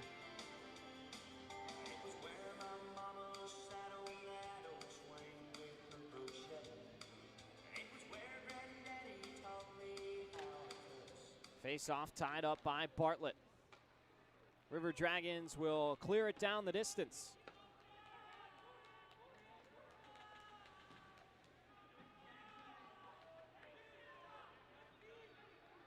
Drop pass from Flanagan. Maybe one last push the other way from north to south. Here's Hugo Koch with it. Koch outside the circle. Looking across, had his pass blocked, and then sweeps it back to his own end. 2 seconds and one, and that will do it. The Biloxi Breakers fall on country night by a final score of 7-3. The final shot totals 39-31 Columbus. An entertaining night of hockey. It felt like it should have been a little closer, but in the end, Columbus comes out on top with the victory by 4 goals. And the Breakers will get set for a Thursday-Friday series with the Topeka Scarecrows. Appreciate everybody who spent their Saturday night with us here for some FPHL action. That will close out the season series with the Columbus River Dragons earning the sweep in 9 contests. Breakers will salute the crowd in those awesome jerseys that are going up for auction. And that will do it. Appreciate everybody joining us on behalf of our entire production team For myself, Devin Dobek, the voice of the Breakers, so long. And always remember to live the dream.